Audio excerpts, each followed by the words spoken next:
Cook. So this is his second time sharing the space station with Ovchinin.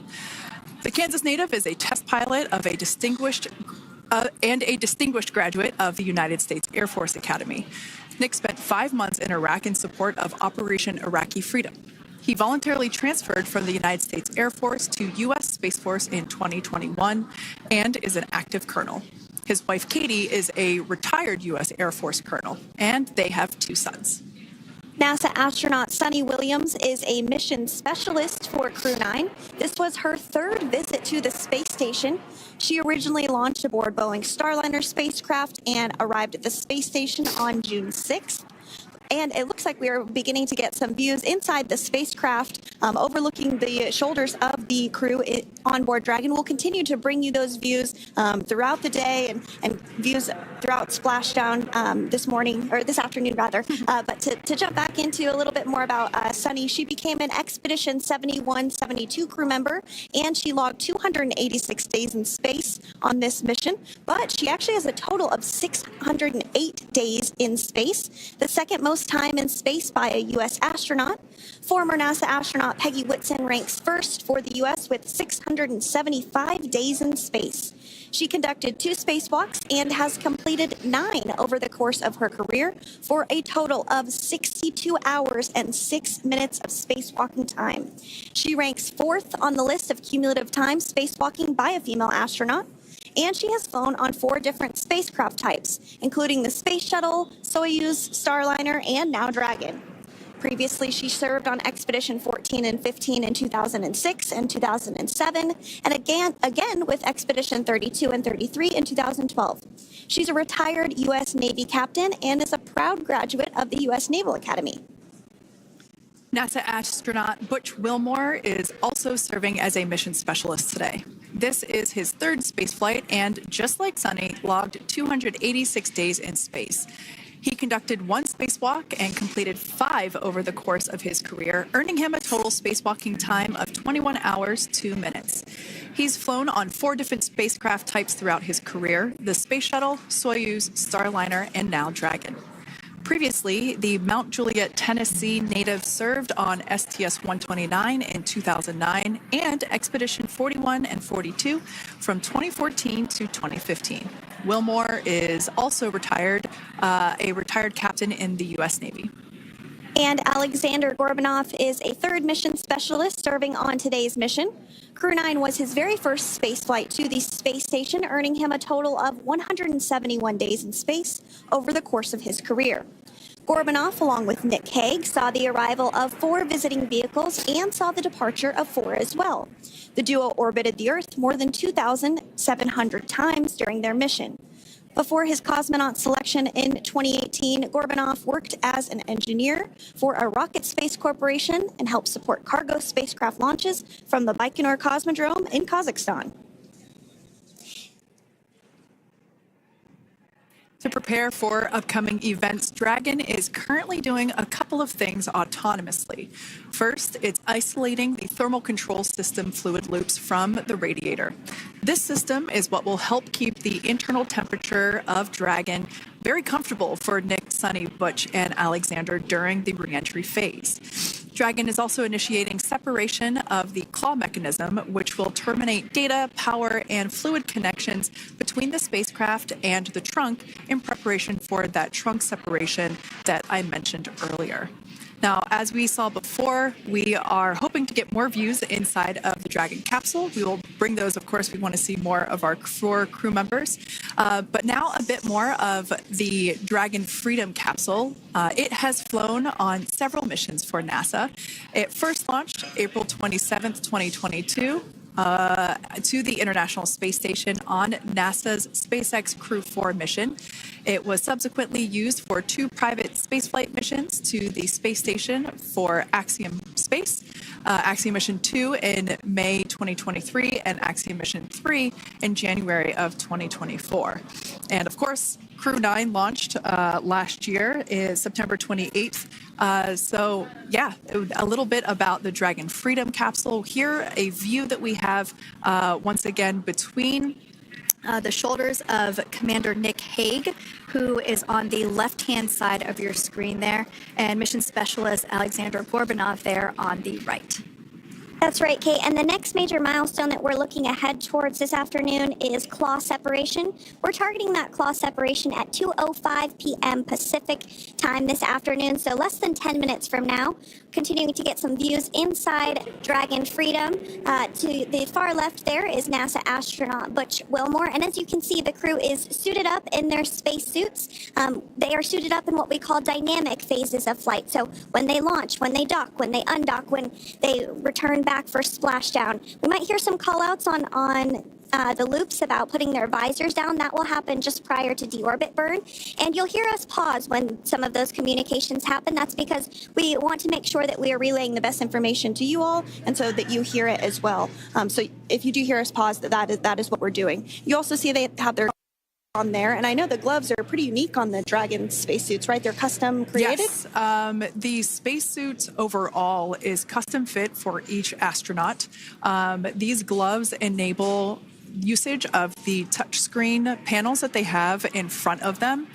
We can't see it from this view, but that view we saw earlier between Alexander Gorbanov and Nick Hague, that is a touchscreen. It allows the crew to monitor everything that Dragon is doing, along with those tablets that they have there on their legs. So yeah, the spacesuit itself is intended to act as a mini spaceship, if you will, as once the visors are closed, it is able to maintain a pressure in the unlikely event of a depressurization event for Dragon. So there we can see those screens I was talking about. So there in the center, we've got the location tracker, as well as on the left-hand side, it's mapping out the operations that Dragon is executing. The crew has to remain well informed of all these things that Dragon is doing autonomously. That basically means that Dragon is flying itself.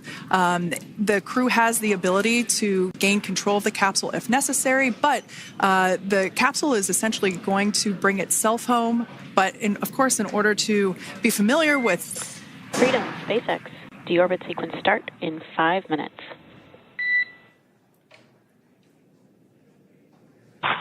Freedom Cups.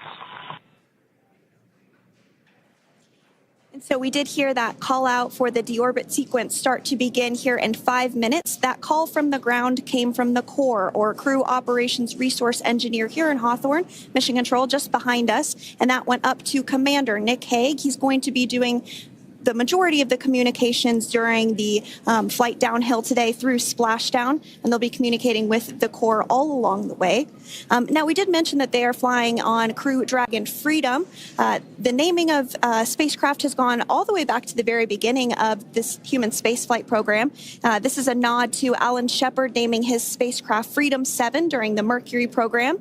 And so the crew that first flew up on Freedom a few years ago had the opportunity to name this Dragon, and they named it Freedom. That was Crew 4 that was the first flyers on this spacecraft. It's also flown for Axiom Mission 2 and 3, and then, of course, today for Crew 9 as well.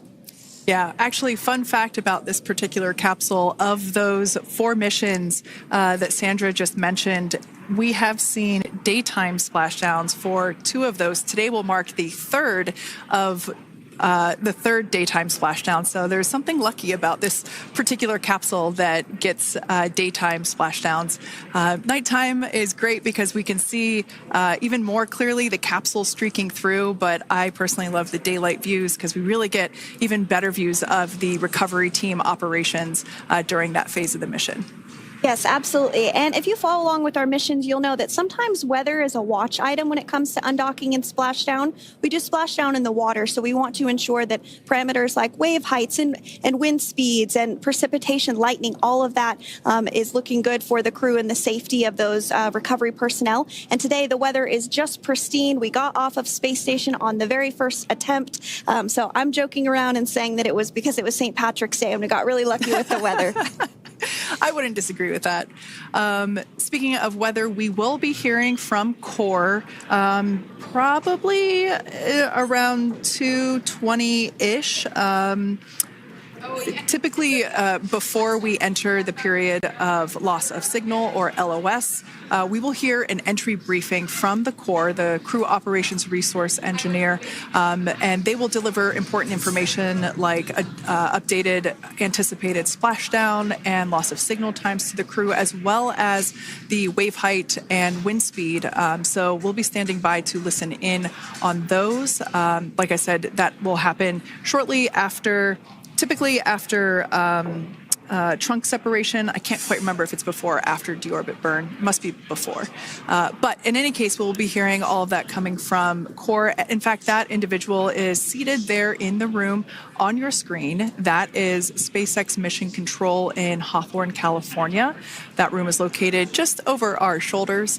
And that is where Dragon operators are standing by on console, monitoring the progress of Dragon as it continues its way home. It's been at the point of splashdown, it'll be about 17 hours since Dragon undocked from the International Space Station. The team there in mission control, there are multiple teams, in fact, and they cycle through shifts to ensure that everybody gets the required rest and sleep periods, just like the astronauts on board. And that Crew Operations and Resource Engineer is seated there in the room, and that, like Sandra said, is the primary voice that we will be hearing communicate from the SpaceX team to the crew on board. That's right. And so it looks like we're about 3 minutes or so from the claw separation portion of today's flight. The claw is a portion on the spacecraft that holds the trunk to Dragon. Following claw separation, we're going to jettison or remove that trunk because it's no longer needed. The trunk has solar arrays on it that provides power to the Dragon spacecraft. But now that we're beginning the reentry process, we need to go ahead and jettison that trunk and able to expose the heat shield, which is really going to do the heavy lifting as Crew 9 re-enters the Earth's atmosphere. They come in at 17,500 miles per hour, so they really need to ensure that that heat shield absorbs that heat, and there's... Deorbit sequence start.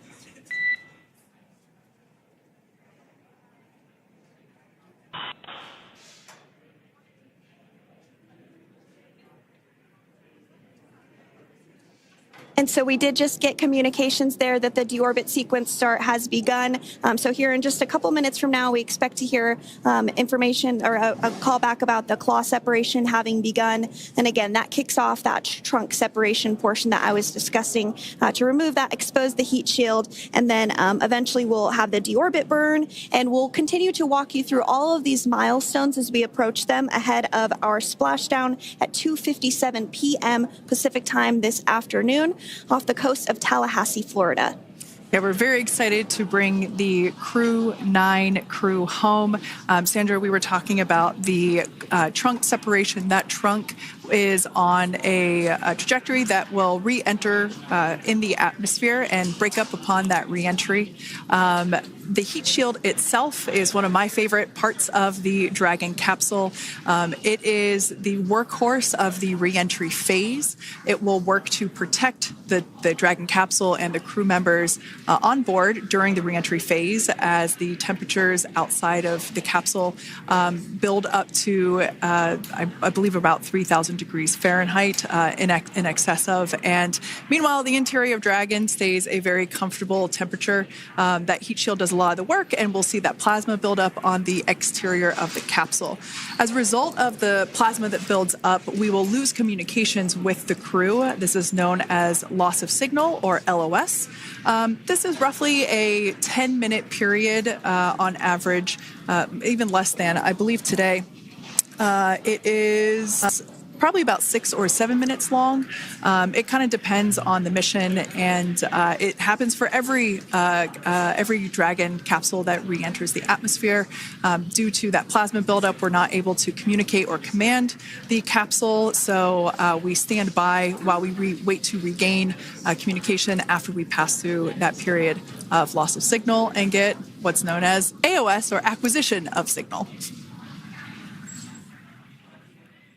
So Continuing to stand by for claw separation, and then we'll look towards trunk separation.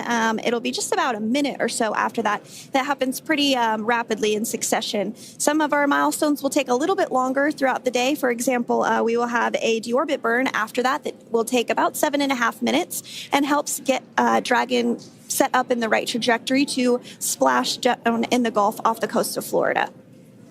So continuing to stand by for claw separation.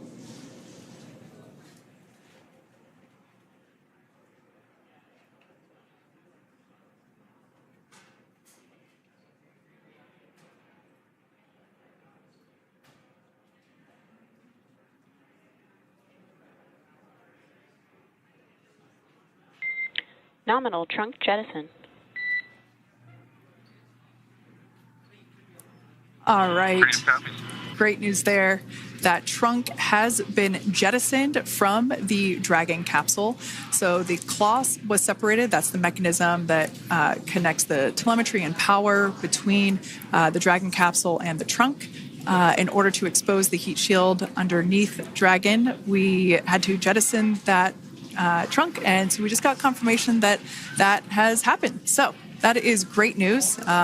Basically means that telemetry is looking good and that the nitrox system is primed for cabin and suit cooling, and the heat shield, like I said, is now exposed and ready for atmospheric reentry. The trunk served its purpose by gathering energy from the sun through its solar cells and converting that to battery power. Since we separated the trunk, we can't generate any more new power, but we really don't need to since we're coming home and Dragon has enough battery power already stored. Now, up next, the final steps that Dragon will perform prior to reentry: the slew, or the maneuver to deorbit burn attitude, and then the deorbit burn itself. This deorbit burn is the last time that the forward Dracos, which are the 4 thrusters located on top of the spacecraft under the nose cone, it's the last time that they will ignite. The deorbit burn will place Dragon on a precise trajectory to return to the splashdown zone off the coast of Florida, off the coast of Tallahassee, Florida, and that will last about 7.5 minutes once it starts. And so deorbit burn is targeted for 2:11 p.m. Central Time, so about 2 minutes from now. As we mentioned, it's going to last about 7.5 minutes, again, helping to get Dragon into the precise trajectory to ensure that splashdown occurs in the area that was calculated and where the recovery team is already in place, ready to support splashdown operations today. The recovery vessel Megan is the ship that is going to be utilized today, and we also have what is called fast boats that go out first to check the spacecraft and make sure everything is looking good before the recovery vessel Megan approaches. So that whole recovery process takes about an hour, I would say, from the time the crew splashes down to the time they're on the boat and the crew gets out of the capsule. And we'll continue to bring you live coverage through every step of the way today as Crew 9 returns home. Indeed. Now, let's take a little bit of a closer look at Dragon.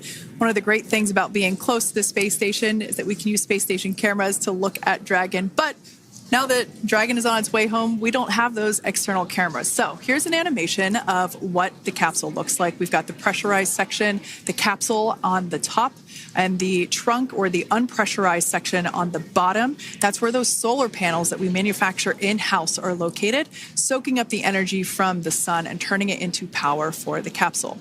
At the very top of the capsule is the nose cone. That is where the Dracos, the forward Dracos, are located. That nose cone is currently open, not closed like we saw in that animation.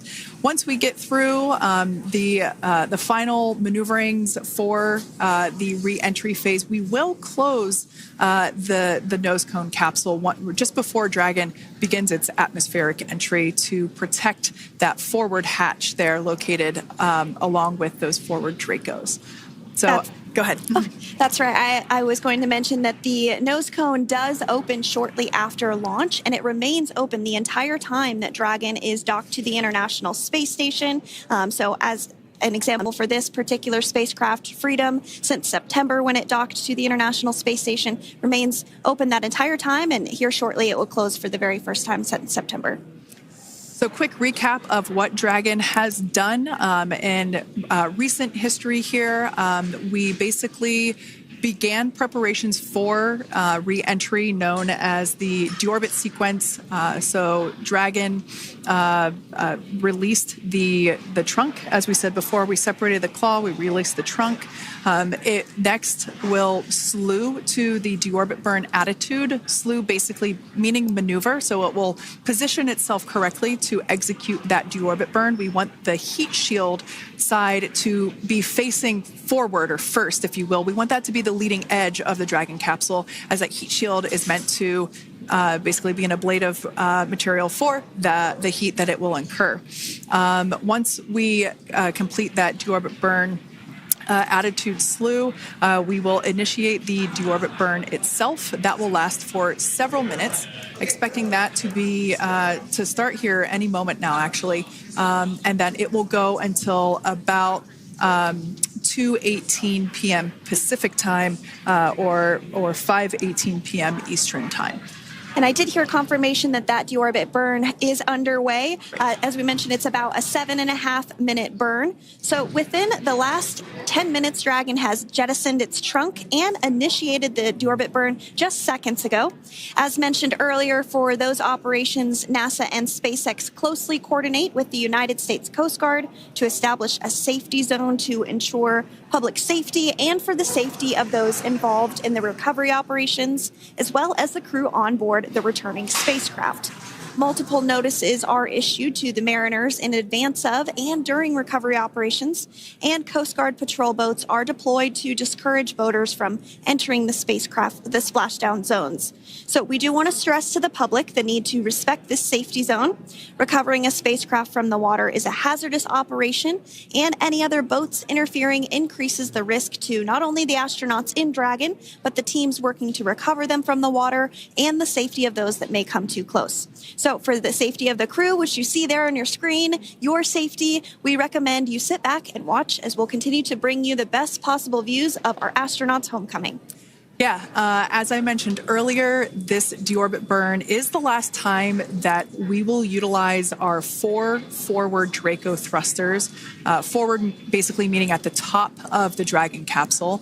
Dragon Freedom has not yet entered the Earth's atmosphere. This deorbit burn is what will line the vehicle up and put it on its final trajectory to the landing site right off the coast of Tallahassee, Florida. So basically, it is the last burn that the Dragon spacecraft executes and is what really locks it in for that precise landing.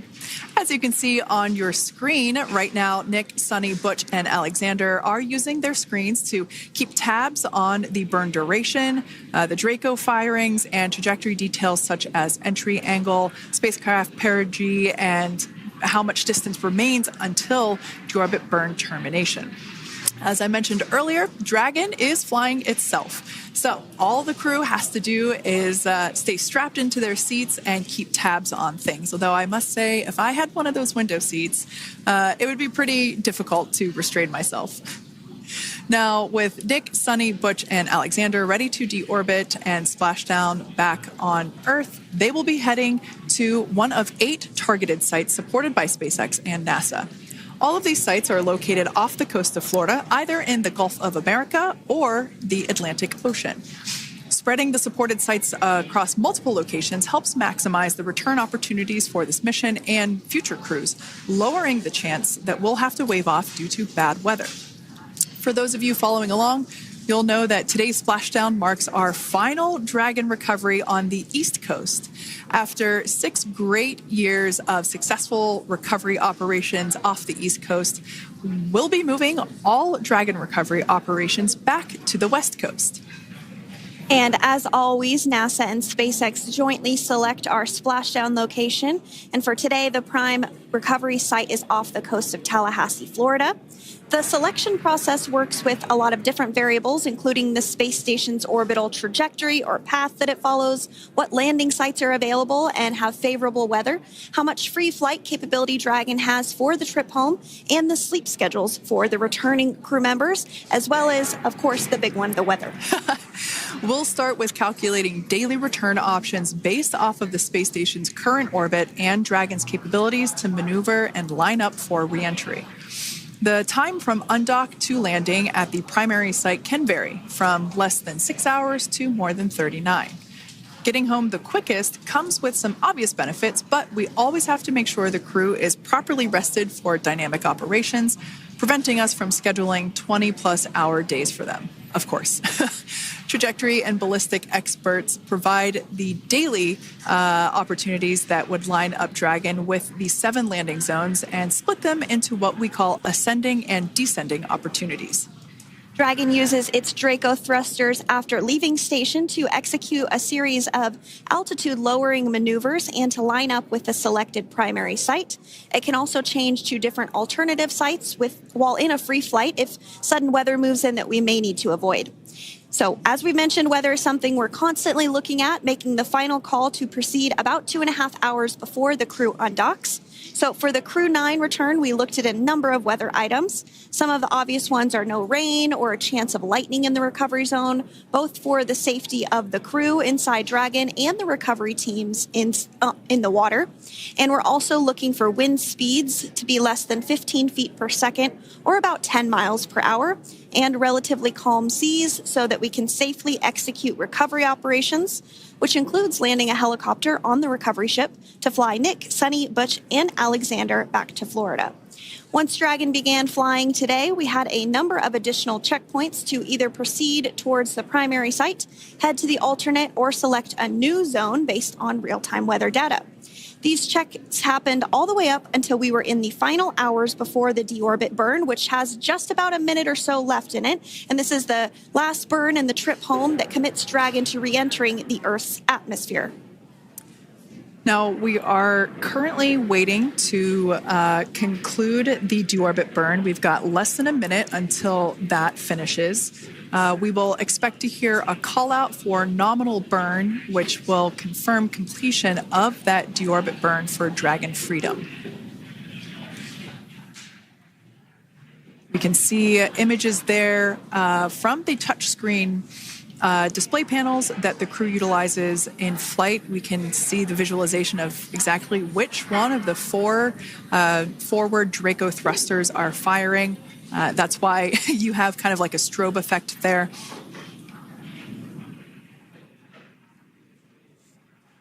And if you're just joining us, you are looking at live views of the Dragon Freedom. On your left is Commander of Crew 9, Nick Hague. To his right is Roscosmos cosmonaut Alexander Grabenkin. And also in Gorbanov, that is Alexander Gorbanov. And then also in the capsule today is NASA astronaut Sunny Williams and Butch Wilmore. We are awaiting confirmation that their deorbit burn is complete, which is the last burn that's going to help set them up on a trajectory to splash down off the coast of Florida. Deorbit burn complete. Performance nominal. Nose cone closure initiated. Freedom copies. All right, excellent news there. We heard the words we were looking for, nominal burn. So that means that deorbit burn was successful and nominal, meaning as expected. And we're now beginning to close the nose cone in preparation for atmospheric reentry. So in the background, Dragon is currently inhibiting those forward bulkhead Draco thrusters that we just used to complete the deorbit burn, ensuring it's safe to latch the nose cone shut for reentry. Also, the vehicle has initiated the nitrox suit purge, which will help keep Nick, Sunny, Butch, and Alexander cool and comfortable during reentry, which is coming up in about 20 minutes from now.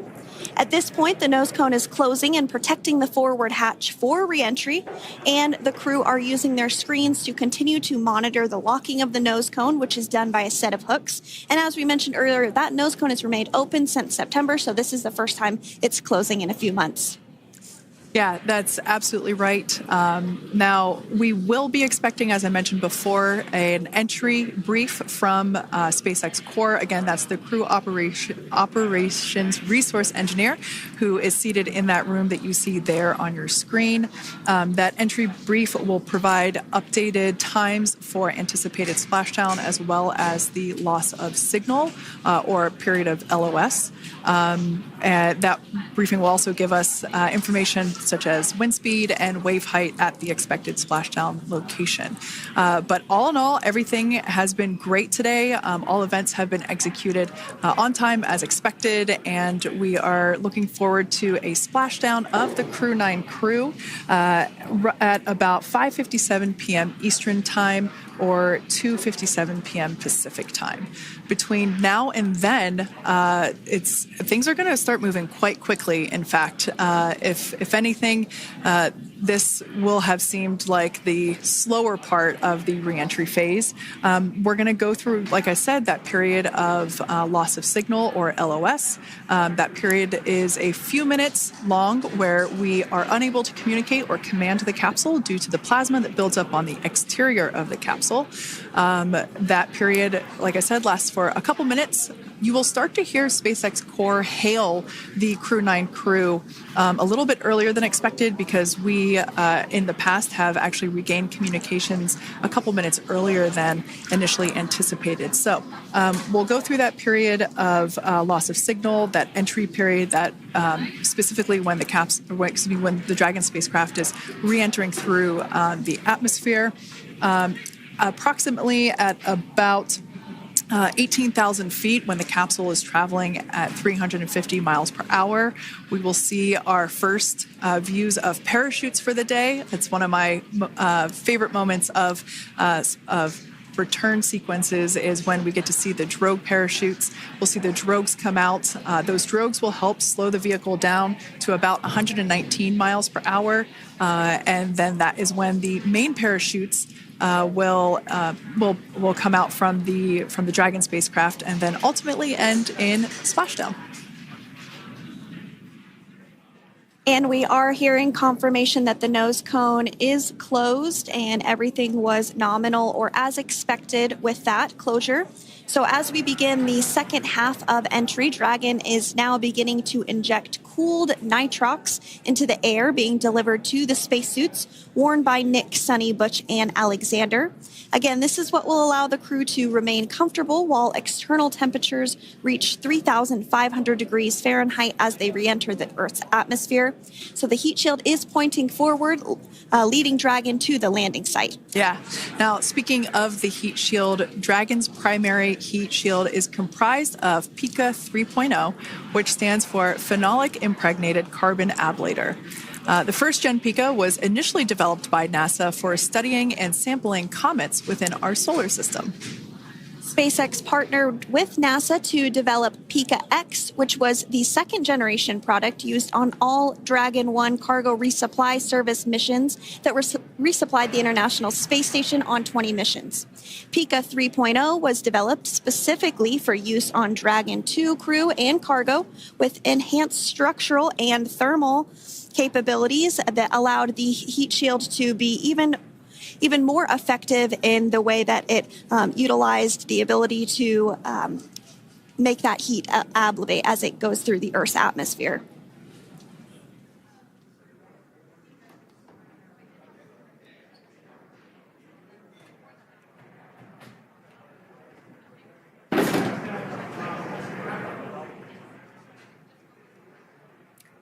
The remainder of Dragon is composed primarily of a SpaceX proprietary ablative material. It's another class of thermal protection which is lighter weight versus PICA and protects the underlying composite structure during reentry to ensure the structural capabilities are maintained.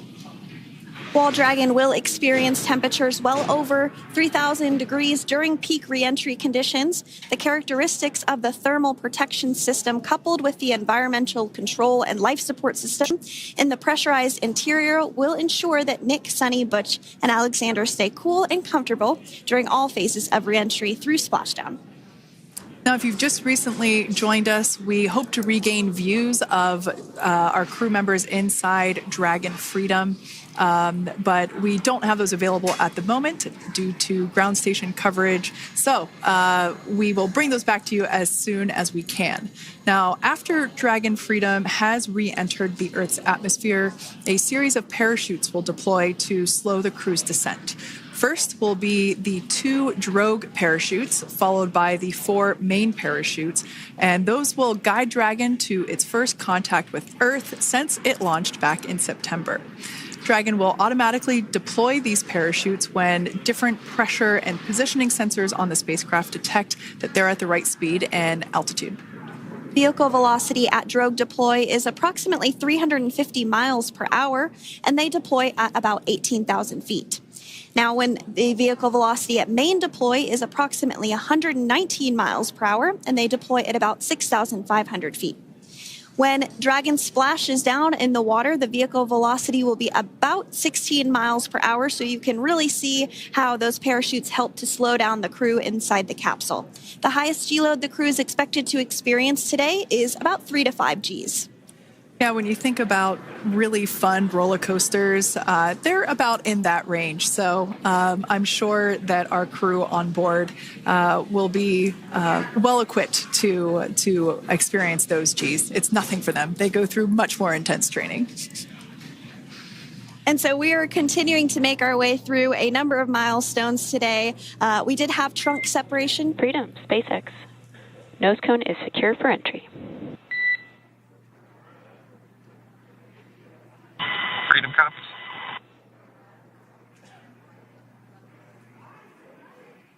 All right, great news there. That tells us that the final physical configuration change for Dragon is complete. We have closed that nose cone. This is the last physical change that Dragon undergoes prior to re-entering the Earth's atmosphere. It's important that that nose cone is completely closed because underneath it is not only where the 4 forward Draco thrusters are located, but it's also because that is where the forward hatch is located. That is the hatch that is utilized for the crew to ingress and egress from the station while it is docked on board. And since our capsules are flight proven and we reuse them on future space flights, we want to make sure that all of the integrity of that hardware remains intact. So that nose cone is successfully closed, and we're going to start moving pretty quickly here. As I mentioned before, we'll go through loss of signal. We'll get that signal back several minutes later, and then we'll see the parachute action. Yep, and then that's all ahead of splashdown off the coast of Florida. We're targeting Tallahassee as our splashdown zone today at 2:57 p.m. Pacific time this afternoon. Now, you did mention the call to the crew. They'll do some additional calculations following that burn and potentially let us know if that splashdown time has changed at all. But right now, we are continuing to target 2:57 p.m. And you can see there on your screen a path of where Dragon will be re-entering today. So if you are in the southern tip of Mexico, you might have the opportunity to see Dragon. Because it's a daytime splashdown, you probably won't have too great of views, but potentially you'll have the opportunity to get a glimpse of it there. Once again, Dragon operators, they're monitoring the progress of Dragon through this re-entry phase. That is SpaceX Mission Control, located here in Hawthorne, California. That is also where the crew operations and resource engineer is seated. That person is the voice that we have heard multiple times and will continue to hear as the primary point of contact to the crew on board Dragon Freedom. We will also hear the voice of Commander Nick Hague. Basically, after we hear the Corps communicate something, we will hear Nick Hague indicate that they copy, that they heard the message well, some sort of recognition that the message was received. And if you joined us yesterday for our coverage during the undocking, we were communicating through something that's called a big loop. We do that when we're in integrated operations with the International Freedom, SpaceX, for entry sequence. Report when ready to copy. Ready to copy. All right, I've got some updated times for you. Our COM blackout start time is 2144. Our COM blackout end time is 2151, and our splashdown time is the same per your displays, 2157.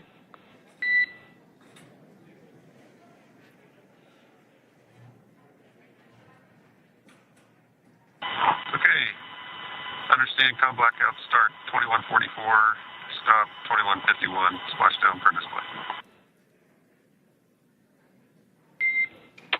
That's a good readback. And with that, please report when tablets are secured behind the elastic bands, restraints are tight, and visors are down. And copy, Wilco.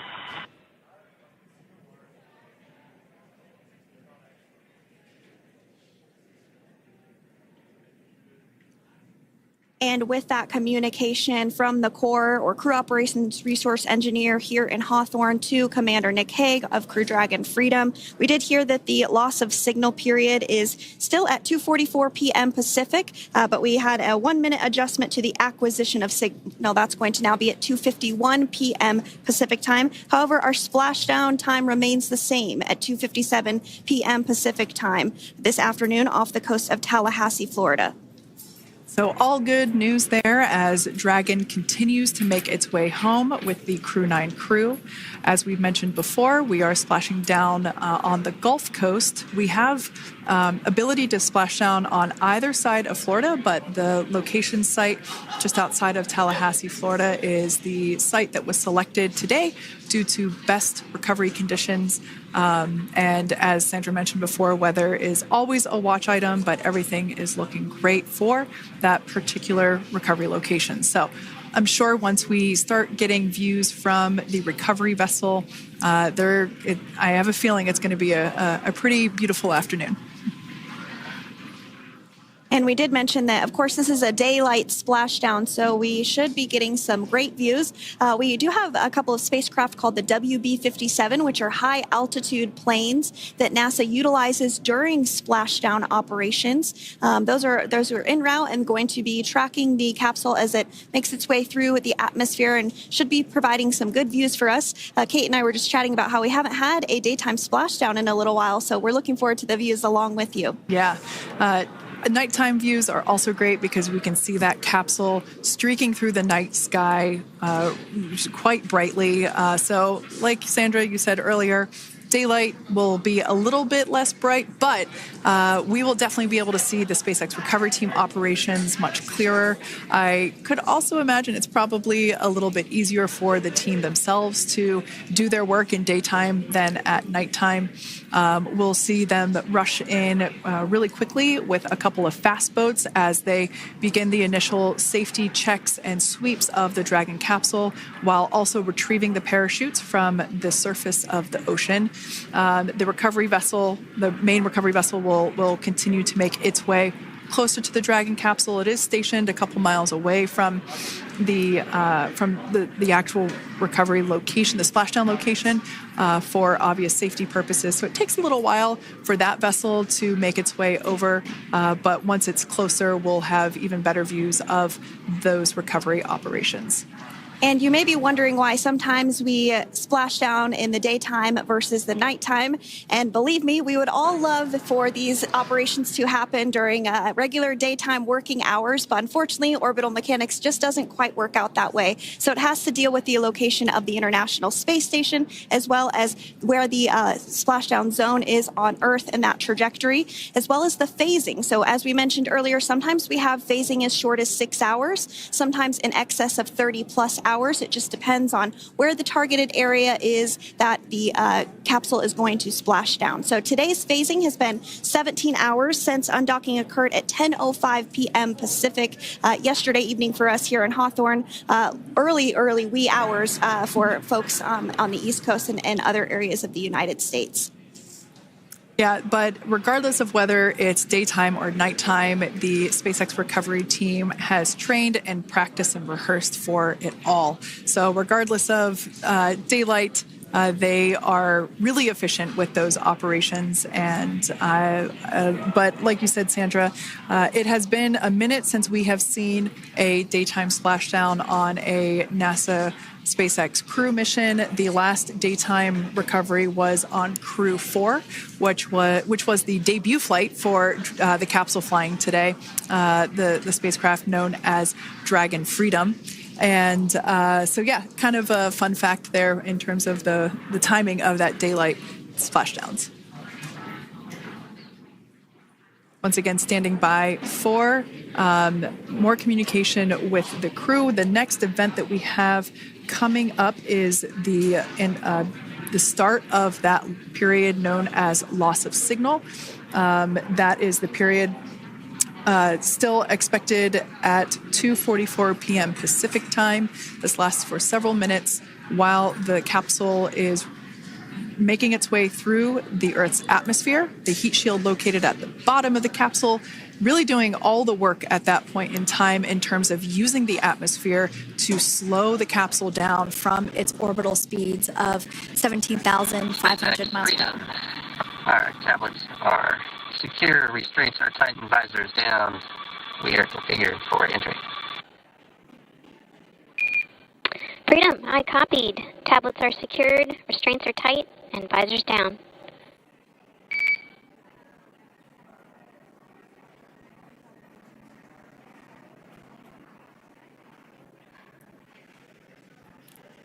All right, great news there in terms of continuing to make progress. That back and forth communication we heard was just letting Core know that per their instructions, Crew 9 has now put away everything that was necessary in order to begin the re-entry, including those tablets that were located on their legs. Those are now stowed away. They've tightened that safety harness that we see there, and the visors are now down. So with all that being said, let's take a minute to meet our returning crew. U.S. Space Force Colonel Nick Hague is your Crew 9 commander. He was selected by NASA as an astronaut in 2013. This was his second spaceflight to the International Space Station and third launch overall. He spent 171 days in space with Crew 9 and has a career total of 374 days in space. During his mission, he completed a spacewalk with astronaut Sunny Williams. That was his fourth spacewalk, earning him a career total of 25 hours, 56 minutes of spacewalking time. Before Crew 9, Hague previously served as a crew member of Expedition 59 and 60 back in 2019. He flew with Alexei Ovchinin and NASA's Christina Cook. So this is his second time sharing the space station with Ovchinin. The Kansas native is a test pilot and distinguished graduate of the United States Air Force Academy. Nick spent 5 months in Iraq in support of Operation Iraqi Freedom. He voluntarily transferred from the United States Air Force to U.S. Space Force in 2021 and is an active colonel. His wife, Katie, is a retired U.S. Air Force colonel, and they have 2 sons. NASA astronaut Sunny Williams is a mission specialist for Crew 9. This was her third visit to the International Space Station.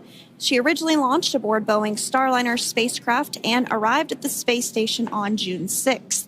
Following the agency's decision to return Starliner uncrewed, she became an Expedition 71 and 72 crew member, where she logged 286 days in space on this mission. But Sunny has a total of 608 days in space, the second most time in space by a U.S. astronaut. 5 minutes until predicted comm blackout. We'll see you on the other side at 21:51.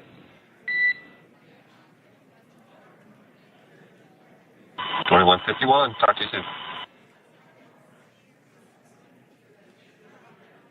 And with that call out from the crew operations resource engineer to Commander Nick Hague, letting them know that everything is looking good ahead of the loss of signal period. We will see the crew on the other side of the loss of signal period at 2:51 p.m. Pacific time this afternoon. Continuing on about Sunny Williams, who has a total of 608 days in space, the second most time in space by a U.S. astronaut. Former NASA astronaut Peggy Whitson actually ranks first for the U.S. with 675 days in space. Sunny conducted 2 spacewalks and has completed 9 over the course of her career for a total of 62 hours, 6 minutes of spacewalking time.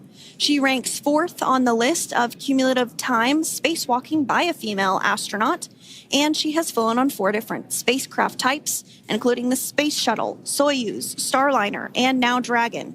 Previously, she served on Expedition 14 and 15 in 2006 and 2007, and again with Expedition 32 and 33 in 2012.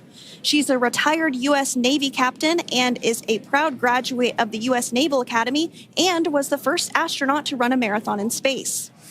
Pretty awesome stuff. Now, NASA astronaut Butch Wilmore is also serving as a mission specialist today. This is his 3rd space flight and, just like Sunny, logged 286 days in space. He conducted 1 spacewalk and completed 5 over the course of his career, earning him a total spacewalking time of 21 hours and 2 minutes. He's flown on 4 different spacecraft types throughout his career: the Space Shuttle, Soyuz, Starliner, and now Dragon. Previously, the Mount Juliet, Tennessee native served on STS-129 in 2009 and Expedition 41 and 42 from 2014 to 2015. Wilmore is also a retired captain in the U.S. Navy. Next up is Alexander Gorbanov, who is the 3rd mission specialist serving on today's mission. Crew 9 was his first space flight to the space station, earning him a total of 171 days in space over the course of his career. Gorbanov, along with Nick Hague, saw the arrival of 4 visiting vehicles and saw the departure of 4 as well. The duo orbited the Earth more than 2,700 times since September. Before his cosmonaut selection in 2018, Gorbanov worked as an engineer for a rocket space corporation and helped support cargo spacecraft launches from the Baikonur Cosmodrome in Kazakhstan.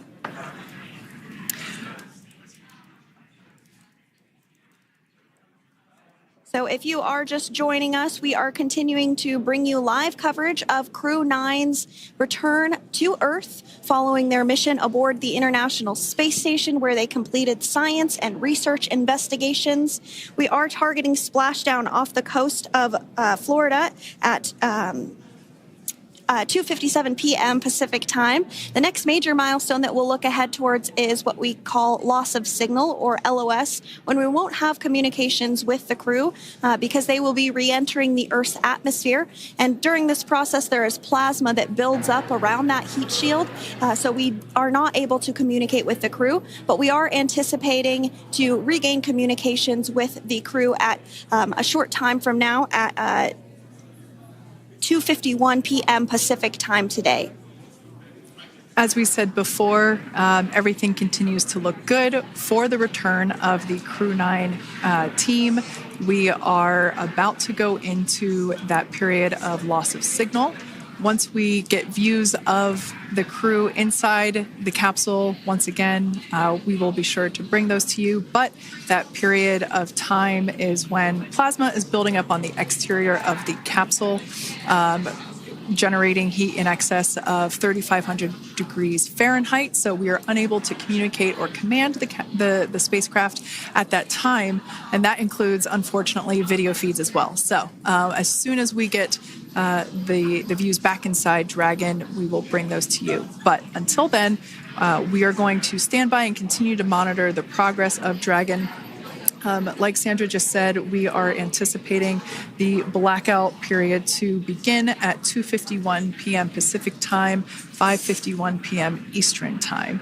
This will last for several minutes. It's not super exact, even though we are predicting acquisition of signal, or AOS, to come back at 5:51 p.m. Eastern time.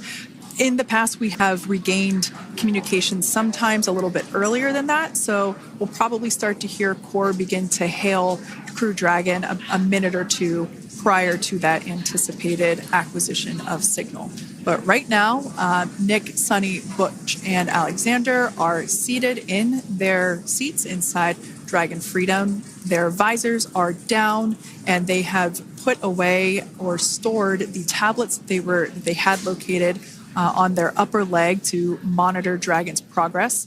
Now they will be utilizing the touchscreen displays where the current operation and future operations will be displayed as they are able to monitor Dragon's progress continually. As I said before, Dragon is autonomous, meaning it is flying itself. So the crew stands by and monitors, and those touchscreen displays are what will be allowing them to do so and prepare for events such as parachute deploy. And while on board the International Space Station, Nick, Sunny, Butch, and Alexander contributed to over 900 hours of science and research investigations, which is really the key purpose of the International Space Station. Now, the International Space Station is celebrating a major milestone this year where they will be celebrating 25 years of continuous human presence in November. So if you're younger than 25 years, you've never known a day where there hasn't been a human living and working aboard the International Space Station, contributing to key science and research investigations that impact our lives here on Earth. There's research being done on Parkinson's, on osteoporosis, on cancer research, and a variety of other studies. Additionally, the microgravity laboratory provides a jumping off point for us as we venture back to the moon and onto Mars through longer duration space flights. One such example that the crew worked on during this mission was an alternative exercise device. In microgravity, the crew has to exercise for about 2 hours a day because they're not having the effects of gravity on their body. So to prevent bone and muscle loss, we counteract that with 2 hours of exercise per day. On board the International Space Station, they have 3 ways in which they can exercise. They have a bike, they have a treadmill, and they have a similar to a weightlifting machine that counteracts the microgravity environment. But a particular experiment that this crew tested out was a combination of all 3 of those in one smaller device. And this is really critical as we continue on to the moon, Mars, and beyond, because space is really important in spacecraft. So if we have something smaller that the crew might be able to utilize, that can potentially help us venture out even further into the solar system. So science is really the name of the game when it comes to the International Space Station. Some of the other science highlights that took place during this increment that are particularly interesting to me was we had the first wooden satellite that was deployed. This is a study to see if other materials might be more resourceful or renewable in space. So I'm really excited to see the results of that one as well. Additionally, we had a couple of spacewalks that took place to not only provide maintenance to the International Space Station, but also where we swabbed the outside of the space station near vents to see if any microbes that we all have microbes on us, to see if any of those could survive in the harsh environment of space, which again is very important for us to know and understand as we continue to the moon, Mars, and beyond. Very exciting stuff. Now, at this point, we have now entered the communications blackout period for the Dragon spacecraft. This lasts approximately 7 minutes due to plasma formation around the spacecraft itself. During this time, no vehicle telemetry is received by mission control or the recovery team, and no external commanding of the vehicle or voice communication is possible. But as a reminder, Dragon is designed to fly itself. During re-entry, the vehicle will be slowing down from orbital velocity, which is approximately 17,500 miles per hour. The top temperature that Dragon will experience upon re-entry is 3,500 degrees Fahrenheit. This blackout period, as I said before, we expect it to last about 7 minutes today, concluding at 5:51 p.m. Eastern Time or 2:51 p.m. Pacific Time.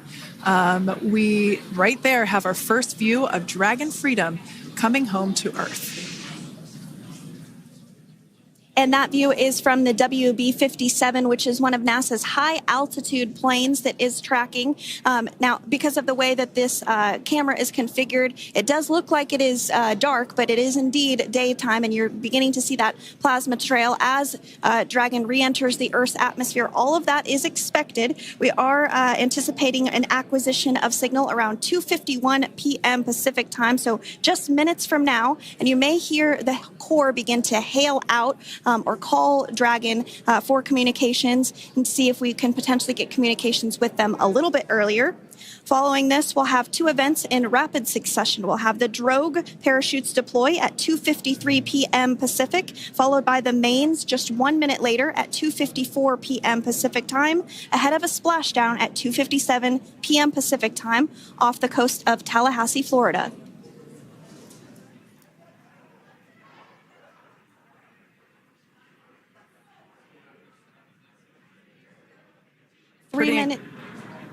Pretty incredible views of the Dragon spacecraft making its way home back to planet Earth with the Crew 9 astronauts on board. Once again, this view is coming from the WB-57 plane. That heat shield we can see doing magnificent work as it works to... Freedom, SpaceX, Comcheck.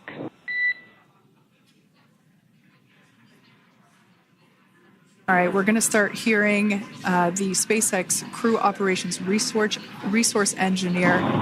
SpaceX Freedom is with you. 4.16. Enjoying the ride. Copy that, Freedom. Great news there from Commander Nick Hague reporting back. We see a healthy flight computer. Expect automated chute deployment. Freedom copies.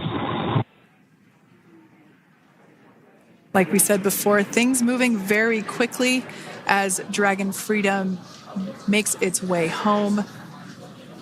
Next event coming up will be deployment of the drogue parachutes. This occurs around 18,000 feet.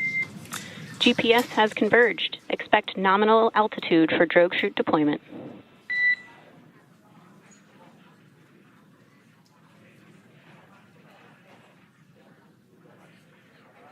We're about 2 minutes away from deployment of those drogue parachutes. Now the heat shield is continuing to work to slow the vehicle down. That entry period, the Dragon spacecraft went from orbital velocity about 17,500 miles per hour down to about 350 miles per hour. So it really gives you a sense of why that plasma builds up on the exterior of the capsule, thanks to the heat shield and the work that it does. Those drogue parachutes will slow it down from 350 to about 119 miles per hour. We can see 15 kilometers. Brace for drogue window. We can see seat rotation happening inside the capsule. Great to get those first views of our crew members. Once again, the capsules are going about 350 miles per hour when the drogues are deployed. Those drogue parachutes that we manufacture here in-house are going to slow the spacecraft down to 119 miles per hour. And that is when we will see the main parachutes deploy, and that occurs about 6,000 feet above the ocean's surface. And we are expecting drogue deployment at 2:53 p.m. Pacific, so we should see it any second now. And there you are getting a great view of Crew 9 inside Dragon Freedom as it returns back to Earth. We are awaiting the drogue deploys. This view coming from the WB-57 high-altitude plane. And there you see it on your screen, drogue deployment. Drogue descent rate nominal. You can hear the crowd here. Visual on 2 healthy drogues. Crowd here very excited as Dragon Freedom continues to make its way back to planet Earth.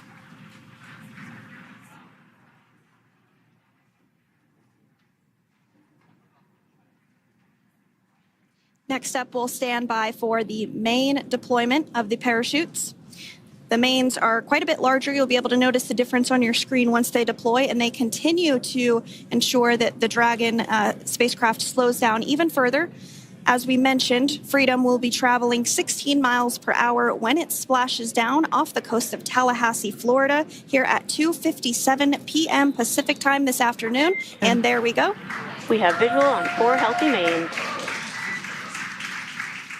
That view was from inside. Freedom copy. That view was from inside one of the buckets where the parachutes are located. So we see a great view there of the reefing on those parachutes. And as those main parachutes begin to inflate fully, 4 beautiful, healthy mains. Now awaiting visuals of splashdown. X Freedom, 1,000. We'll start to hear Commander Nick Hague. Copy, 1,000. As we heard right there, Commander Nick Hague will be calling out the altitude of the Dragon capsule from here on out.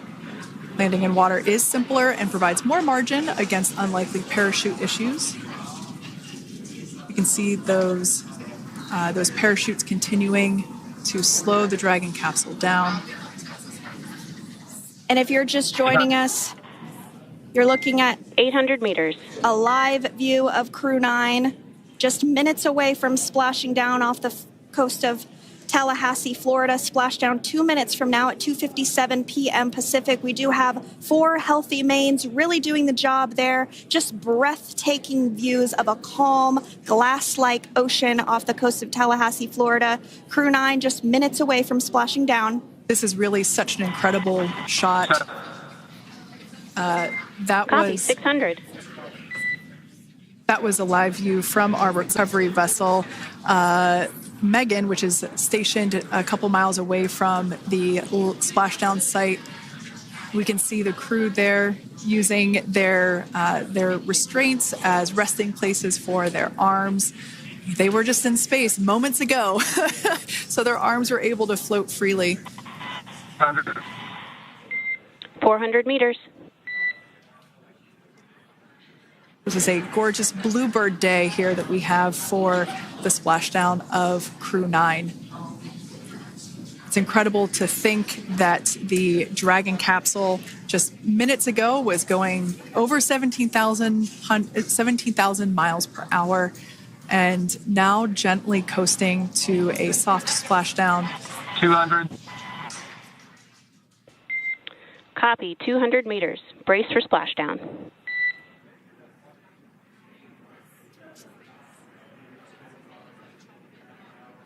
As you can see there on your screen, continuing to monitor progress of the Dragon spacecraft. And we're going to stand by for splashdown located in the Gulf of America off the coast of Tallahassee, Florida.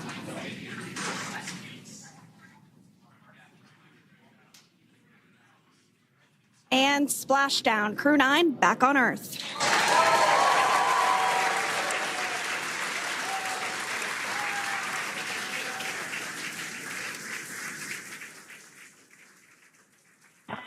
And SpaceX Freedom, splashdown.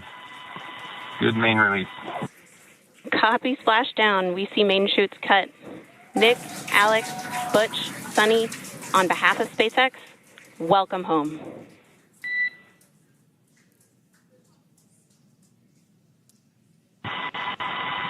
It is an amazing, what a ride. I see a capsule full of grins ear to ear.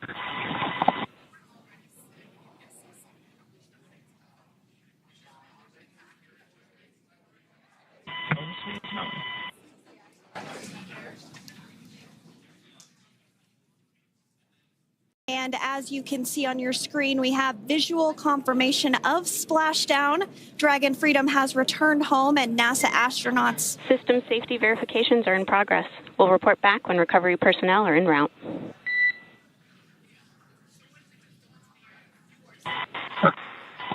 Understand. And we're in section 2, 4.800 landing response. And looking for your words if it is necessary.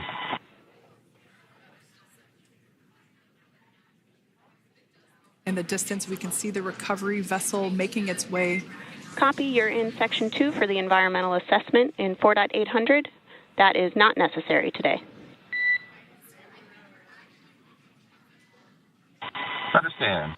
Raise and advise. So we will continue to have communications between the Corps and Nick Hague, the commander of Crew Dragon Freedom, which just splashed down 2 minutes ago off the coast of Tallahassee, Florida. Dragon Freedom has returned home with NASA astronauts Nick Hague, Sunny Williams, Butch Wilmore, and Roscosmos cosmonaut Alexander Gorbanov. They're back on Earth after approximately 17 hours of a return journey from space. The SpaceX recovery ship and team have been waiting for Dragon's splashdown, and they will now make their way to the splashdown location. The teams have been ready and waiting about 3 nautical miles away, so it's going to take them about 30 minutes or so to make their way and to SpaceX Freedom. Pretty sure we're in stable 1. Copy, Stable 1. We see the same. It's going to take about 30 minutes for the recovery team to make their way over to Nick, Sunny, Butch, and Alexander, who are still seated and secured inside that Dragon spacecraft there on your screen. Incredible views there of that thermal protection system, or TPS. That Dragon capsule was pristine, white color before it departed the station, and we can see how the reentry phase, the thermal protection system did its job. Now, if you're wondering what that hole, that like bucket area is, that is underneath the side hatch. That is where the main parachutes were stored. So when we saw the Dragon capsule docked at station, it looked very different. The panel that protects and covers the main parachutes, that was still intact, as well as the panels that enclose where the drogue parachutes are located. We can see those fast Freedom. boats. SpaceX is go for recovery personnel to approach. Expect personnel alongside in the next few minutes. Freedom copies.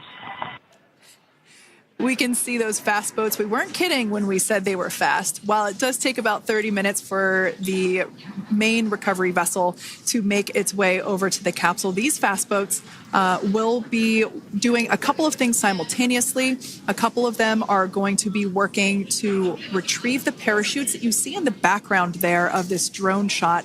Those parachutes will be retrieved from the ocean surface. We want to make sure we are able to pull those out. The recovery vessel there closest to the spacecraft is going to be performing some safety checks.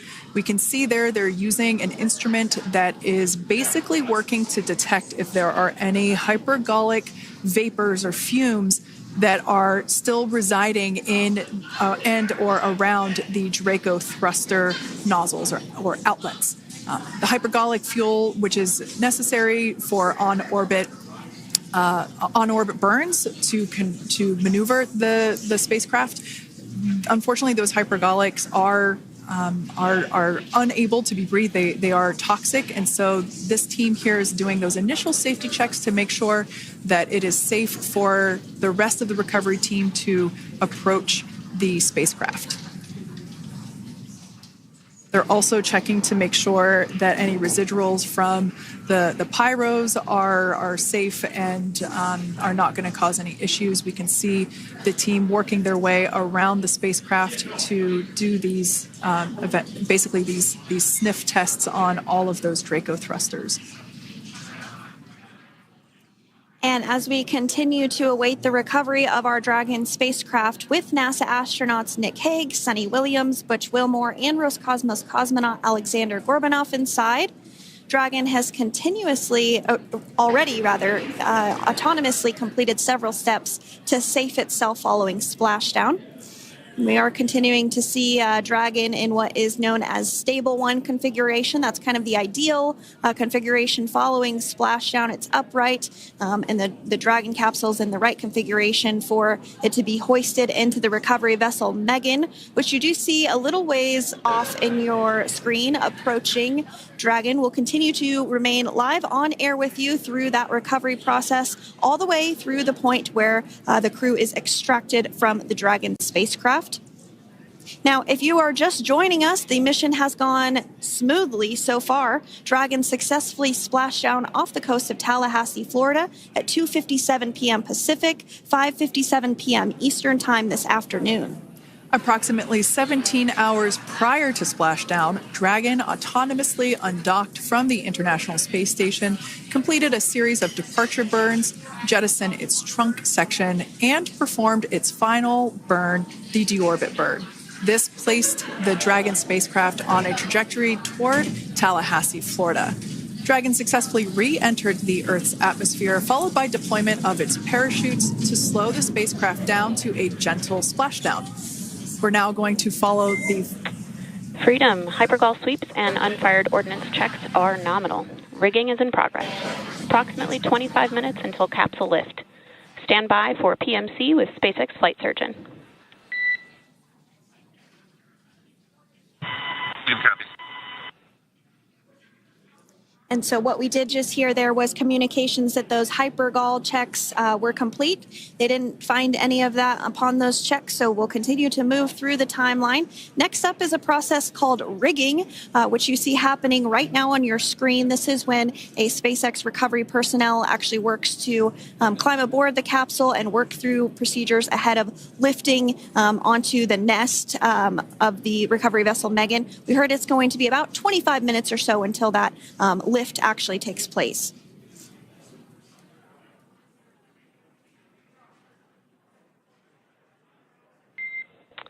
Okay, Freedom, the next call will be from the SpaceX Flight Surgeon on Dragon to Ground Private. Understand. Thank you. Callouts there indicating that the crew will have the opportunity to do a quick check-in with the SpaceX Flight Surgeon. This is standard procedure for every Dragon spacecraft when it returns to Earth. It's just an initial check-in, make sure everybody is doing okay. They will also have another check-in with the flight surgeon once they are on board that recovery vessel that you see there in the background.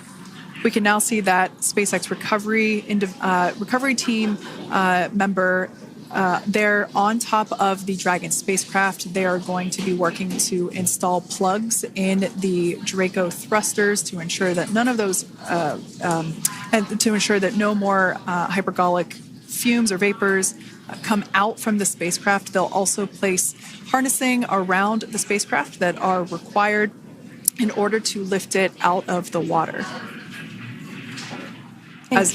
Go ahead, Sandra. Continuing to get some views of the recovery personnel, both the main recovery vessel Megan, as well as some of those fast boats that we've discussed previously. It looks like just a beautiful day there out off the coast of Tallahassee, Florida. Weather was pristine. We were able to get undocked from the International Space Station as expected at 10:05 p.m. Pacific time yesterday evening, and Crew Dragon has since completed steps ahead of its splashdown at 2:57 p.m. Pacific, and we're now stepping through procedures to get Dragon hoisted up onto the Megan recovery vessel and get the crew extracted out of the spacecraft. And you did see some of the parachutes that were near the spacecraft. Upon detection of landing, Dragon automatically releases those main parachutes to prevent wind from pulling the spacecraft. Dragon then automatically safes any pyrotechnics that may still be present on the vehicle and may automatically perform additional minor system reconfigurations. The astronauts will remain seated and in their suits at this point, but the onboard air conditioning keeps things temperature controlled inside the spacecraft so the crew remains comfortable, and the communication systems. Freedom, SpaceX, ComCheck. SpaceX, this is Freedom. Loud and clear. Copy that, Freedom. Have you loud and clear as well, and Dragon to Ground is no longer private. Understand, thank you.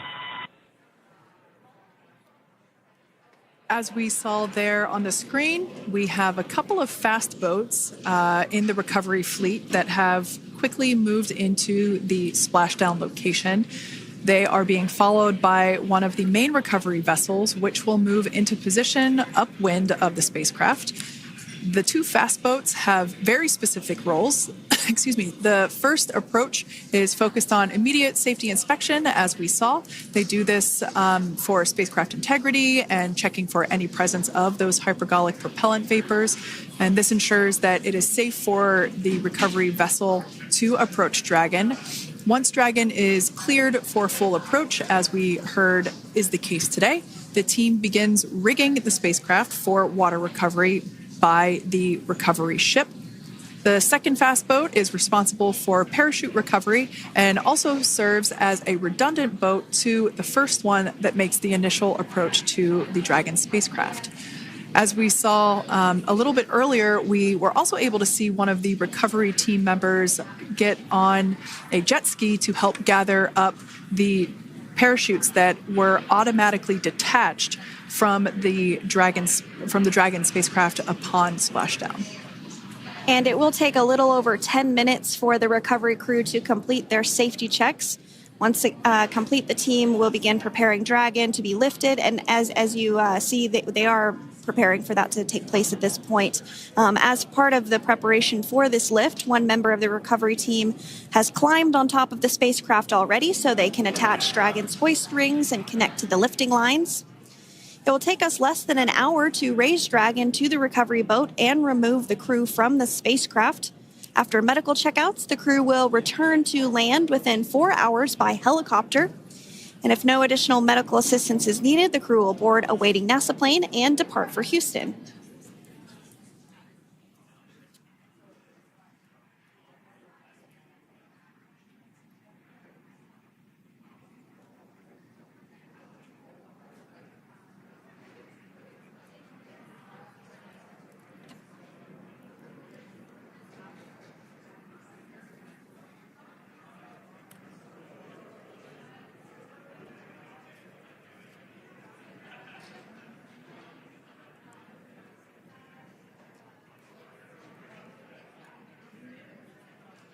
And as we continue to await Dragon to be hoisted up onto the ship, we have a very special treat.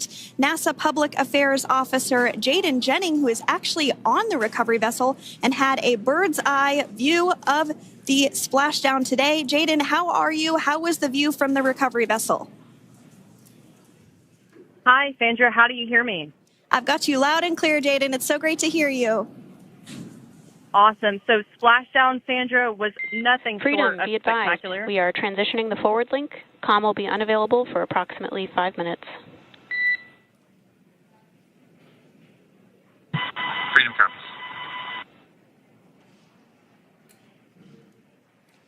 Thanks so much, Jaden. We did just have some communications letting us know that we'll have about a 5-minute period where we won't be able to hear from the crew. So please go ahead, tell us, how was the view from the recovery vessel? Absolutely. Yeah, I was mentioning earlier, splashdown was nothing short of spectacular. And we were stationed about 1.5 nautical miles away from the splashdown zone and had great visuals here on the recovery vessel Megan. We actually saw a little of the smoke trail as the spacecraft was coming in. And then moments later, we spotted those drogue chutes, and this was quickly followed by 4 healthy white and orange main parachutes. We then tracked Dragon all the way down as it slowly propelled into the ocean. And I think I speak for all of us on the ship when I say a new core memory was made today, and we are looking forward to having Crew 9 on board with us a little later. Jaden, that is amazing. Now, obviously, we are watching it here on camera, and the landing conditions look pretty good, but how was it from your perspective? What is the sea state out there? Absolutely. Absolutely. So we've had optimal conditions for splashdown, and today it is sunny and 63 degrees outside right now with clear skies, light winds, and calm seas. The sea looks absolutely beautiful right now, and light blue with the sun reflecting from it. And Kay, I think the crew's going to like what they feel weather-wise on this picture-perfect day for splashdown off the coast of Tallahassee. Thanks so much, Jaden. It certainly looks like a beautiful day. Can you tell us a little bit about the journey of the recovery forces to get to this point? Sure. So one unique aspect of this recovery was the onboard training on station conducted for Butch and Sunny to ensure they were ready to return on a Dragon spacecraft. That training covered all aspects of their return, including nominal and contingency departures, the orbit burn, splashdown, and post-landing ops, which is what this team is preparing for now. As for the recovery teams themselves, we started the day taking a series of helicopters out to the vessel. And as standard, the recovery director and crew support teams were on that first helicopter out and took the time to get everything prepared on the ship. About 2 hours before splashdown, they deployed those fast boats and jet skis into the water. I was actually on the second helicopter out, and we were on the vessel about an hour and a half before splashdown and landed on top of the helicopter pad on the Megan. And the teams have been working diligently across their respective disciplines this week, executing what can only be described, in my point of view, as a logistical masterpiece, just ensuring every detail has been in place for Crew 9's return. That is such great news. I'm so glad that you're able there to experience it in person. Now, can you tell us a little bit about what's next to retrieve the crew for the recovery personnel on board?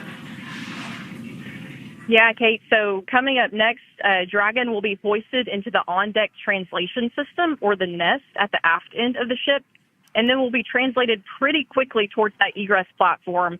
We'll perform another series of safety checks as final precautionary measures just to make sure there are no hypergolic vapors present before opening that side hatch. And then once that side hatch of the spacecraft is open, the crew will be assisted out of the capsule one by one from NASA and SpaceX. Freedom, SpaceX, ComCheck. Freedom's got you loud and clear. Thanks, Nick. I've got you loud and clear as well. We have completed our forward link transition. Copy.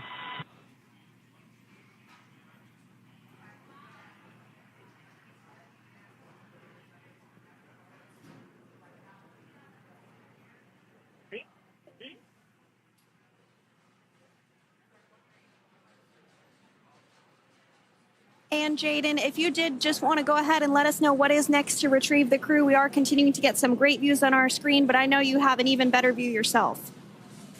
Oh, yeah, Sandra, this view is absolutely unbeatable. So just to kind of finish off what I was saying is once that side hatch of the spacecraft is open, that crew will be assisted out of the capsule one by one from NASA and SpaceX medical personnel, where they will then head to the med bay.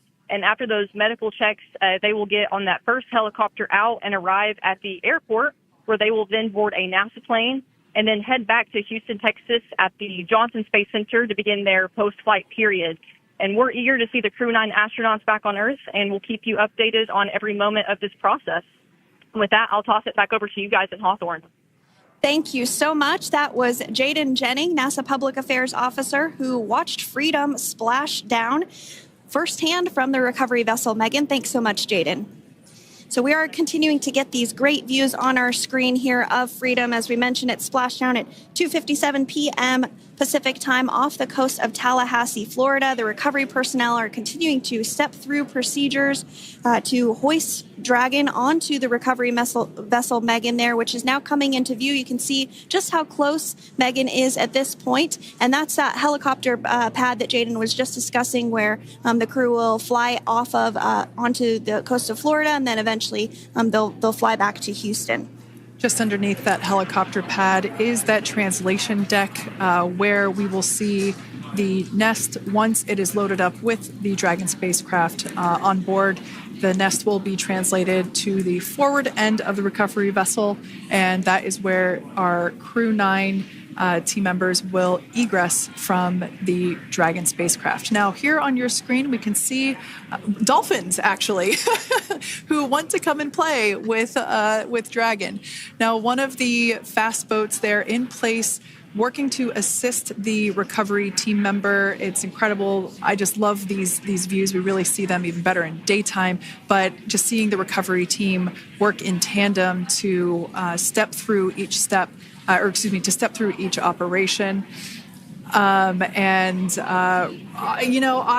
they're getting quick assists from the honorary part of the recovery team, those dolphins in the water there. Now, the recovery team member that is crawling around the Dragon spacecraft. Earlier, we saw a view where it was like a spider monkey pose. We can see that individual now standing in the bucket where the main parachutes were stored while Dragon was on orbit. Obviously, those main parachutes were utilized for splashdown today. They were deployed and cut from the Dragon capsule, and one of the other fast boats of the recovery team working to pull those out of the water. Now, the recovery team member that is there working on top of the Dragon capsule, earlier we saw that person performing safety checks. Now we can see some harnessing being placed around the capsule. This harnessing is what will be used to lift the Dragon capsule out of the water and onto the recovery vessel. Wow, we got a cute little pod of dolphins. It wasn't just one or two. I mean, that water just looks beautiful. We had ideal splashdown parameters today. Obviously, wave height, ne'er a concern. The weather is beautiful, as Jaden mentioned, in the 60s, sunny. Looking forward to seeing Crew 9 exit the capsule here shortly once they get hoisted onto the recovery vessel Megan. We can see that recovery vessel slowly but surely closing the distance there between, dolphin cam back again. We can see that the Dragon capsule and the recovery vessel, that distance is closing. Again, this is just one more step as we continue to work recovery operations for Dragon Freedom, and we anticipate the lift of the Dragon capsule to occur here in just a few minutes.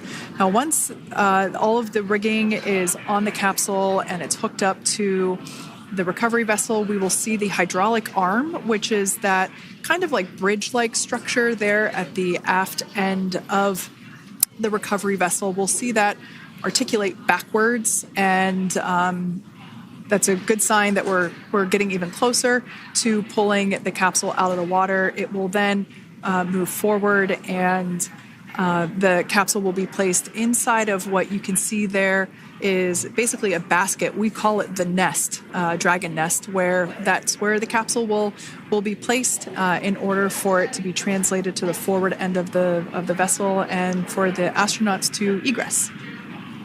And before that does take place, we'll have potentially views of the rigger go ahead and jump off of the spacecraft there. That typically occurs when the spacecraft is a little bit closer to the recovery vessel, and we usually get a really good view of that particular operation from one of the onboard cameras from the recovery vessel. That is an operation that I have a lot of respect and admiration for, that individual that does that.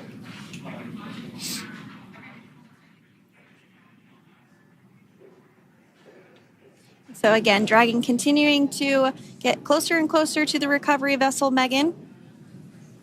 You see some of those ropes now coming into view as well. If you are just joining us, Crew 9 splashed down off the coast of Tallahassee, Florida at 2:57 p.m. Pacific time with NASA astronauts Nick Hague, Butch Wilmore, Sunny Williams, and Roscosmos cosmonaut Alexander Gorbanov. They're now working through procedures to hoist this spacecraft up onto the recovery vessel Megan. We just saw that hydraulic arm get lowered into the lifting position. That arm will be the mechanism that is utilized to lift Dragon up and out of the water and into the nest located there at the aft end of the recovery vessel. And the recovery vessel being used today is, as we mentioned multiple times, is named Megan, but that's actually after NASA astronaut Megan MacArthur, who flew on Crew 2 a couple of years ago.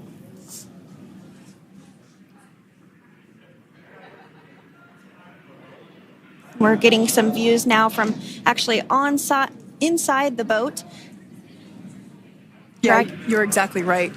This view is straight down the recovery vessel. That platform that was closest to the camera, that is the egress platform. Freedom, rigging is almost complete. Approximately 5 minutes until capsule lift. Great news there from SpaceX Core.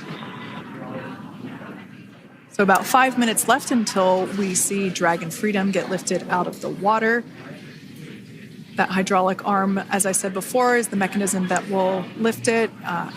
It's quite swift, actually, the whole process of getting the spacecraft. Brace for capsule lift. Bracing. There it goes, Dragon Freedom being lifted out of the water and onto our recovery vessel, Megan.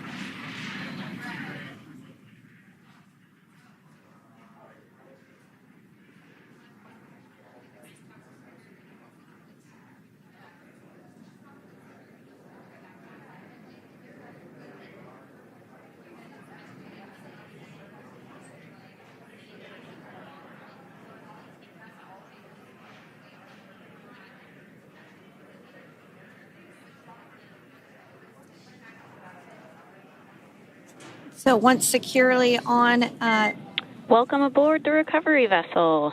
Recovery personnel are completing final checks and stand by for translation to the egress platform.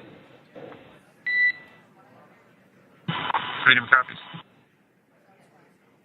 Great news there, letting us know that Dragon Freedom has been successfully recovered from the water's surface.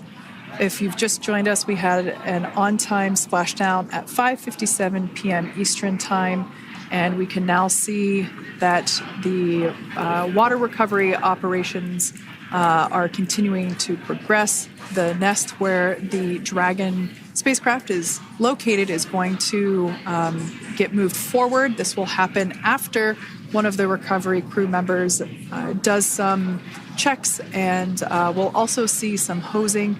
Obviously, the spacecraft splashed down in salt water. Salt water is corrosive, and we want to try and rinse out as much of the salt water as possible to reduce that corrosion on the metallic structures. So we can see some guidance there being provided, really steering the spacecraft properly into the Dragon's nest. and it's been 30 minutes since Dragon splashed down, and as you can see there, the spacecraft is already on board the recovery vessel Megan. Things continuing to move very smoothly today throughout the entire operations from the deorbit burn up until this point as well. And Freedom, it looks like the positioning wasn't quite right, so they are working on repositioning the capsule in the nest now. Okay, copy that. Thanks. And with that, the team is just going to adjust the Dragon spacecraft a bit so that it's in the right position ahead of translating up a little bit closer ahead of the side hatch. So the team is now going to step through the procedures to ensure that that takes place. While Dragon does fly itself autonomously, it clearly is unable to park itself autonomously. We want to make sure that the Dragon capsule is properly seated there in that nest.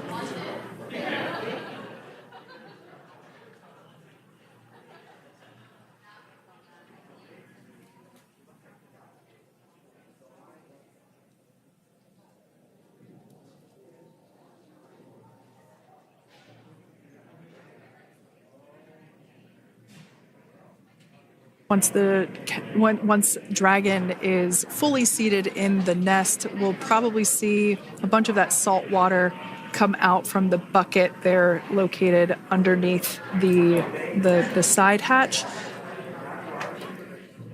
See some salt water splash out. As I mentioned before, one of the recovery team members will begin hosing down the exterior of the spacecraft.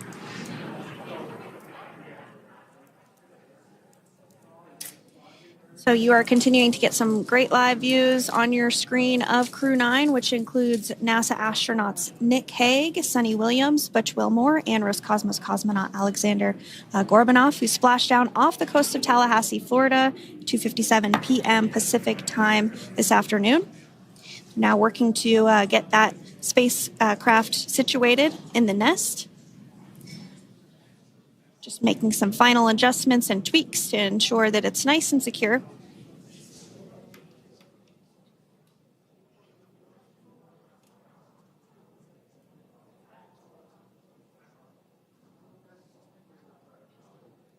Once the spacecraft is seated and secured and oriented correctly in the nest, Dragon will be moved into the hangar located underneath that helipad that we saw earlier from the aerial views during recovery. All right, Freedom, looks like you are settled into the nest now. Team is working through hypergol sweeps. Copy all.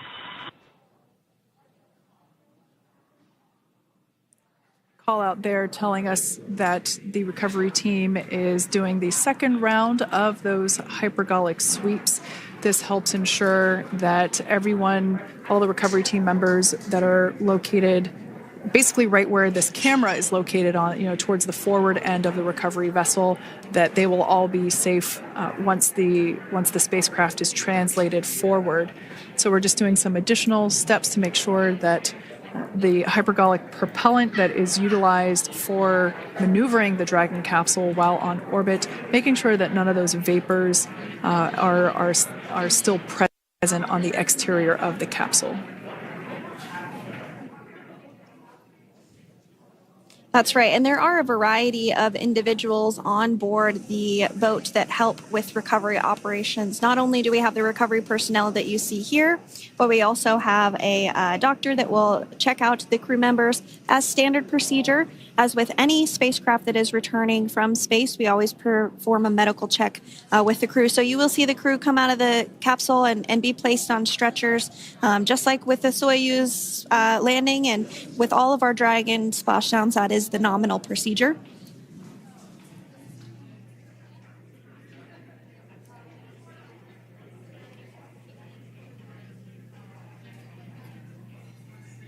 We'll stand by to see Dragon Freedom translate or scooch up a little bit closer to the camera angle that we're seeing right here. And then teams will step through procedures to get that side hatch opened. You see it right in the dead center of your screen there. It's kind of that rectangular shape. It has not been opened since Crew 9, which included Nick Hague and Alexander Gorbanov, launched back in September from the Kennedy Space Center in Florida. So that will be the very first time that hatch is opened. Once docked to the International Space Station, crew enter through the top hatch, which was where the nose cone is now closed. That's the hatch that they actually utilize to go ahead and get inside the International Space Station.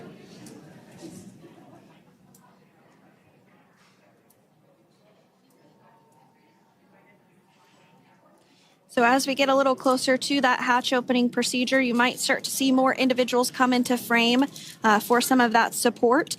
The ship has a maximum capacity of a little over 40 people on board, and it takes a variety of different roles, as we've discussed, to support. Also on board is the chief of the astronaut office for NASA, that's Joe Acaba.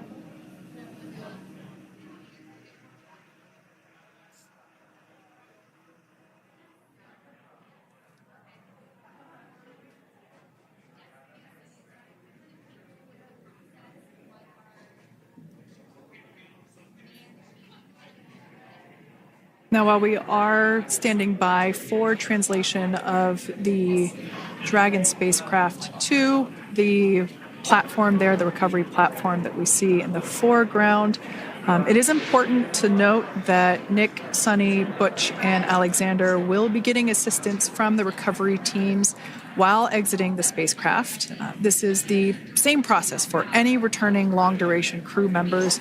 As you could imagine, returning to a gravity environment can wreak havoc on our vestibular system, which is responsible for maintaining balance and motion.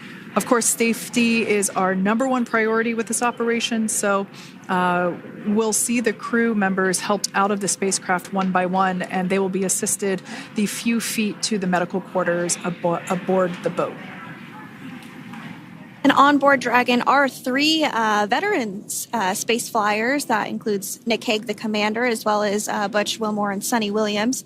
Alexander Gorbanov is completing his very first space flight on this mission, and he completed 171 days in space along with Nick Hague.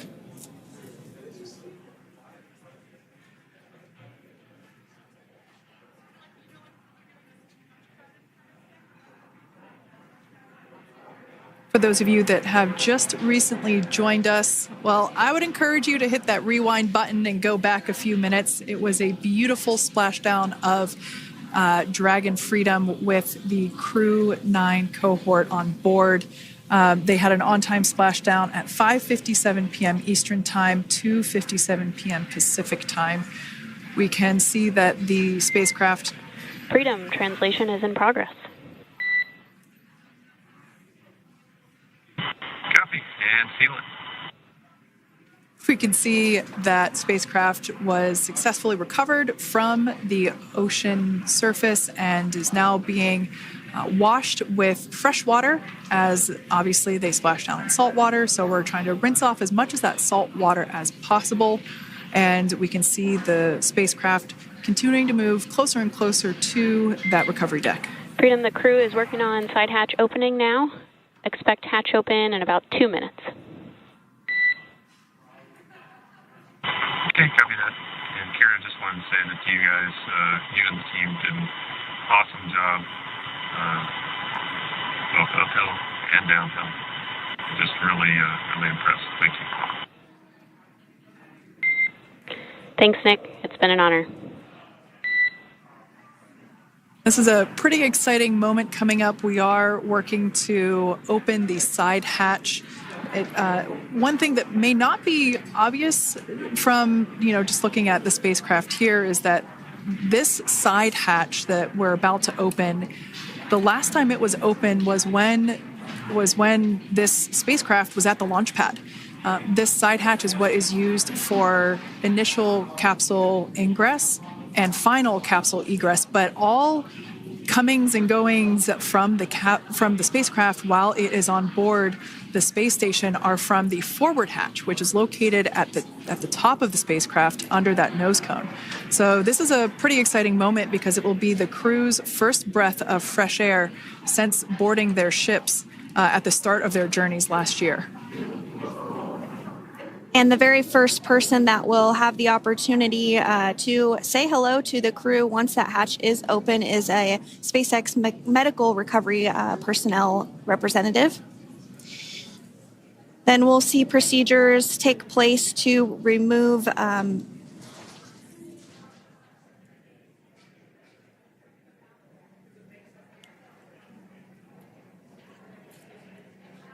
the footrests of Dragon. That will just help the recovery personnel get a little bit more room to access the crew and help get them out of the spacecraft.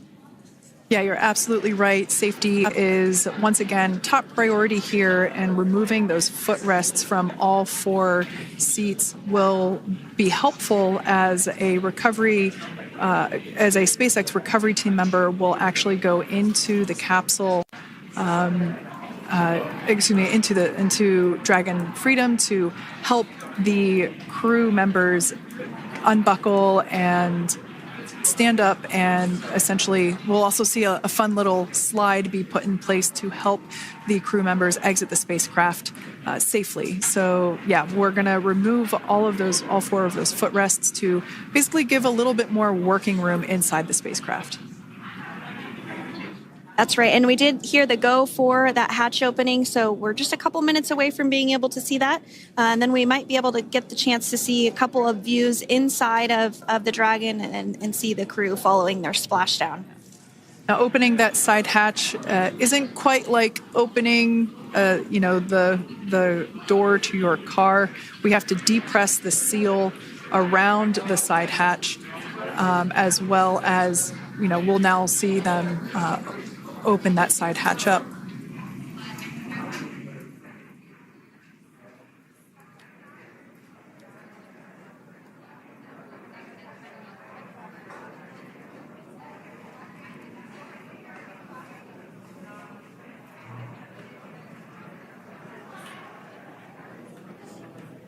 And there you have it. The side hatch is open for the first time since September.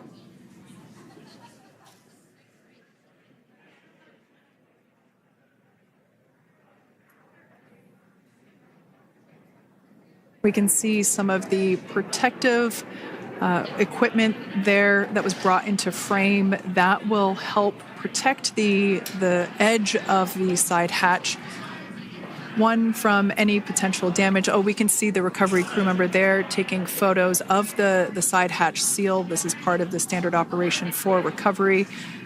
These photos will get saved into our procedure. We'll then install that protective frame around the side hatch. This helps to ensure that the side hatch itself, the edges of it, incur no damage while crew members are coming out from the spacecraft.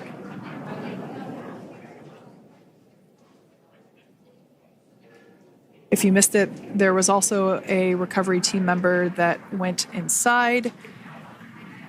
So there are now 5 people on board the Dragon spacecraft.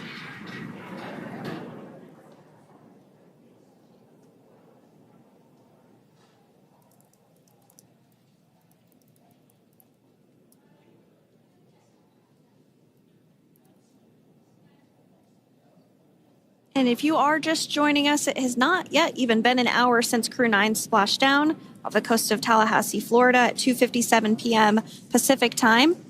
The crew is now on board the recovery vessel Megan, and the hatch is open.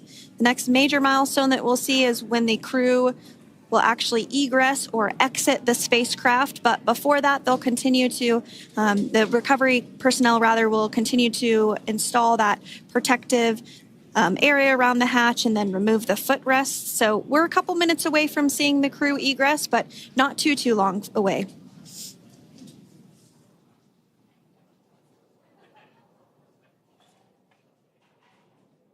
We'll probably see those footrests being handed out here in the near future, as I mentioned before. Oh, of course, we got to get a well-documented photo of the moment. Although we can't see it from here, I'm pretty sure there are 4 smiles on board right now. And we did hear that report out from the commander, Nick Hague, following splashdown, that there were four smiles as far as he could see. Yeah, capsule full of grins. Now, generally speaking... And there we do see Crew 9, some happy waves, smiles all around back on Earth.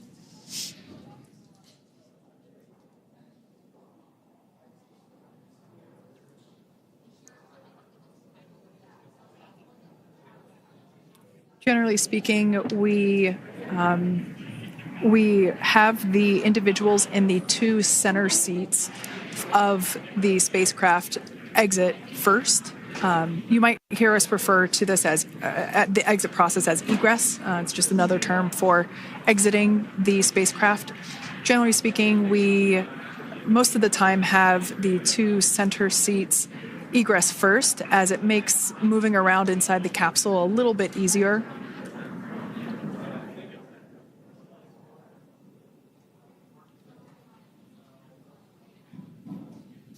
We can see the tablets that were previously located on the upper leg of the crew members. We can see those being handed out to the recovery team. Those were taken off prior to the entry phase, to spacecraft reentry. Those had to be stored and secured prior to dynamic operations.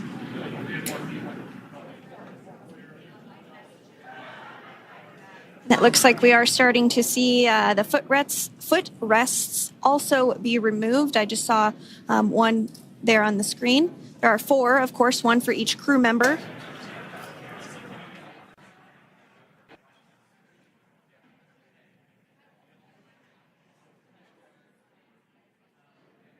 Those footrests are made out of carbon fiber and are actually sized appropriately for each crew member, as everybody has different measurements and different leg lengths.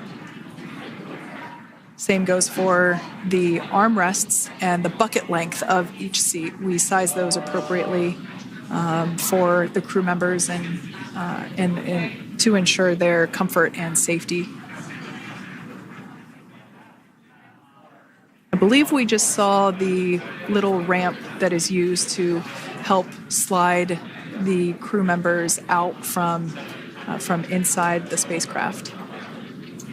And once the crew does exit Dragon Freedom, they will be placed on to a stretcher to go to a medical bay for medical checkouts. This is standard procedure for all Dragon spacecraft flights that splash down crewed, as well as for our Soyuz spacecraft that land in Kazakhstan.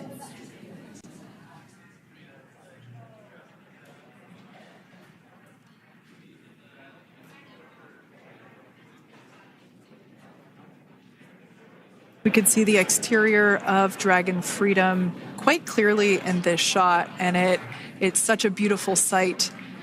I personally prefer the capsule when it has some of that charring from atmospheric reentry. It is the signature sign of a capsule that has returned to Earth.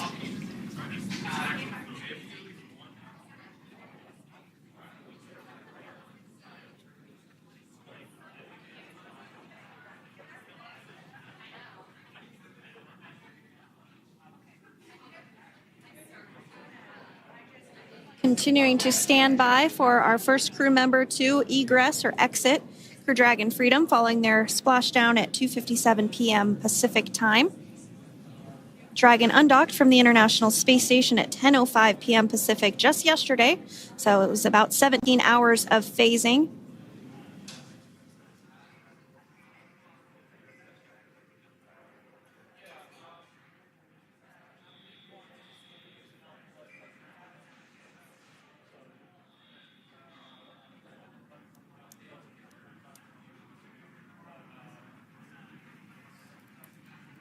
And while on board the International Space Station, Crew 9 contributed to 900 hours of science, over 150 research experiments and investigations, making great use of the microgravity lab of the International Space Station, which celebrates 25 years of continuous human presence this November.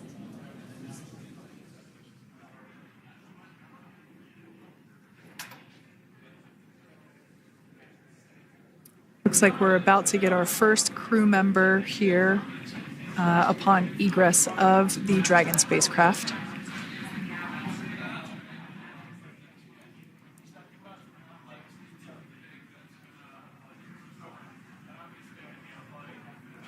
So we are standing by for that egress. Outside of Dragon, you do see one of those stretchers. This is the expected procedure as the crew will be taken to medical facilities following their exit from Dragon.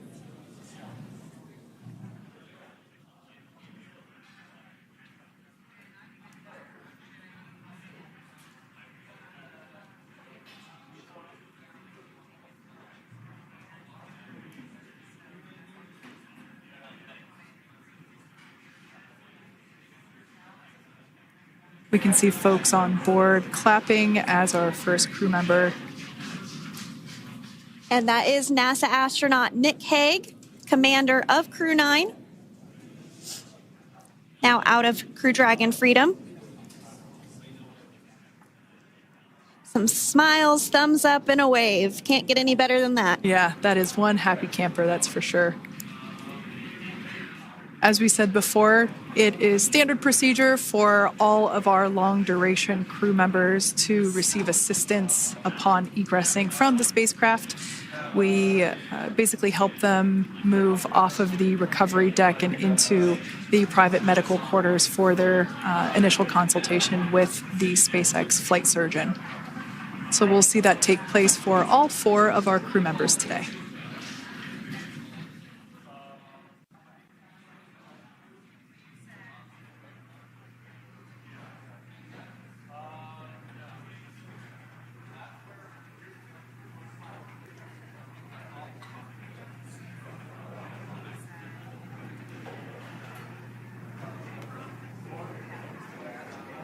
And we are standing by for the next crew member to exit Freedom.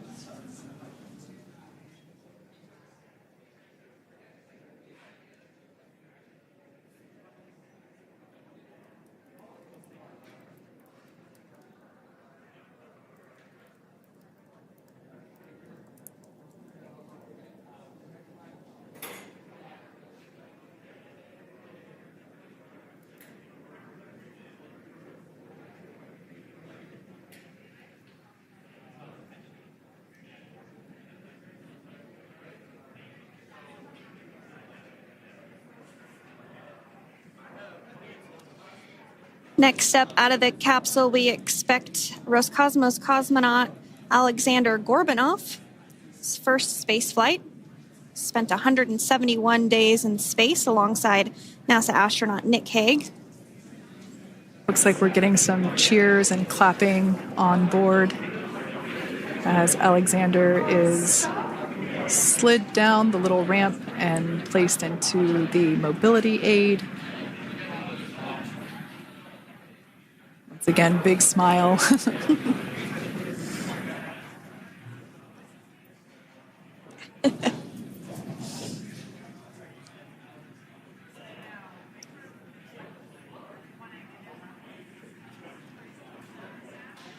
Now, the 2 crew members remaining in Dragon are NASA astronauts Sunny Williams and Butch Wilmore. They completed 286 days in space. One of the remaining footrests being removed from the Dragon spacecraft.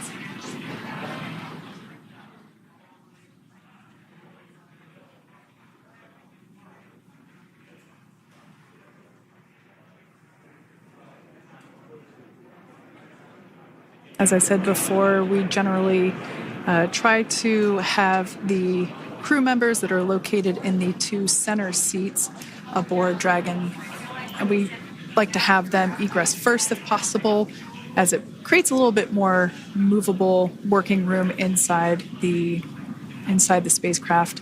There is a recovery crew member inside that is helping all of our Crew 9 crew egress or exit from the spacecraft.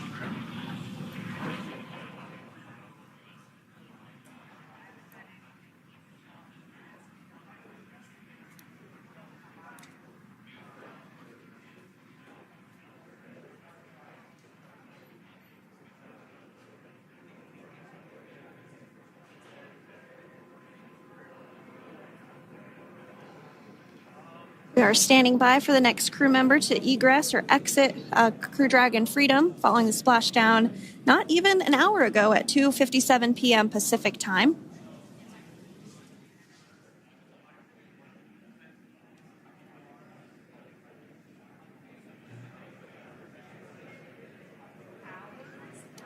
Really have the recovery operations down pretty quick at this point.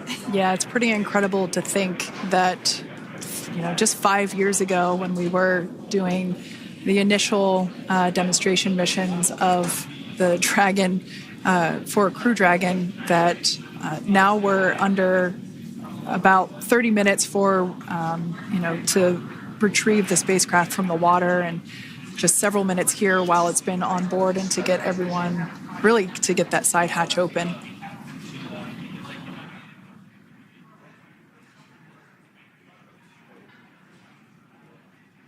For those of you that have just recently joined, the Dragon had an on-time splashdown. It looks like we're getting our next crew member here. That is none other than Sunny Williams. Big smile, big waves.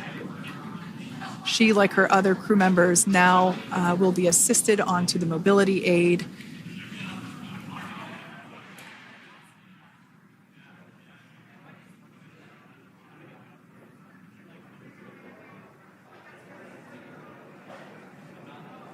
There we have it, some waves, some thumbs up, and some smiles. Definitely seems to be a theme among all recovery operations. Absolutely. And of course, that leaves NASA astronaut Butch Wilmore inside Dragon in seat 4.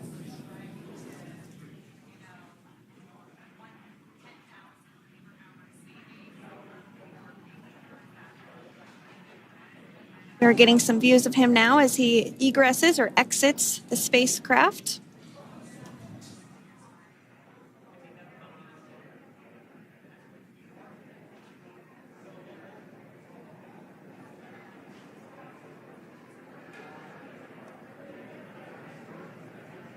Once again, some elation and cheers there from Butch Wilmore.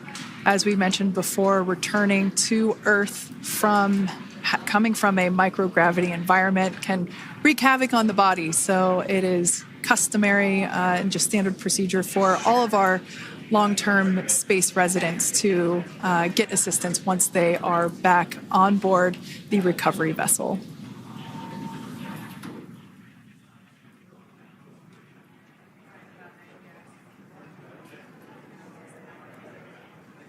Well, now that Nick, Butch, Sunny, and Alexander are safely back home on Earth and getting checked out by the NASA medical team, we're going to wrap up our live coverage of their return.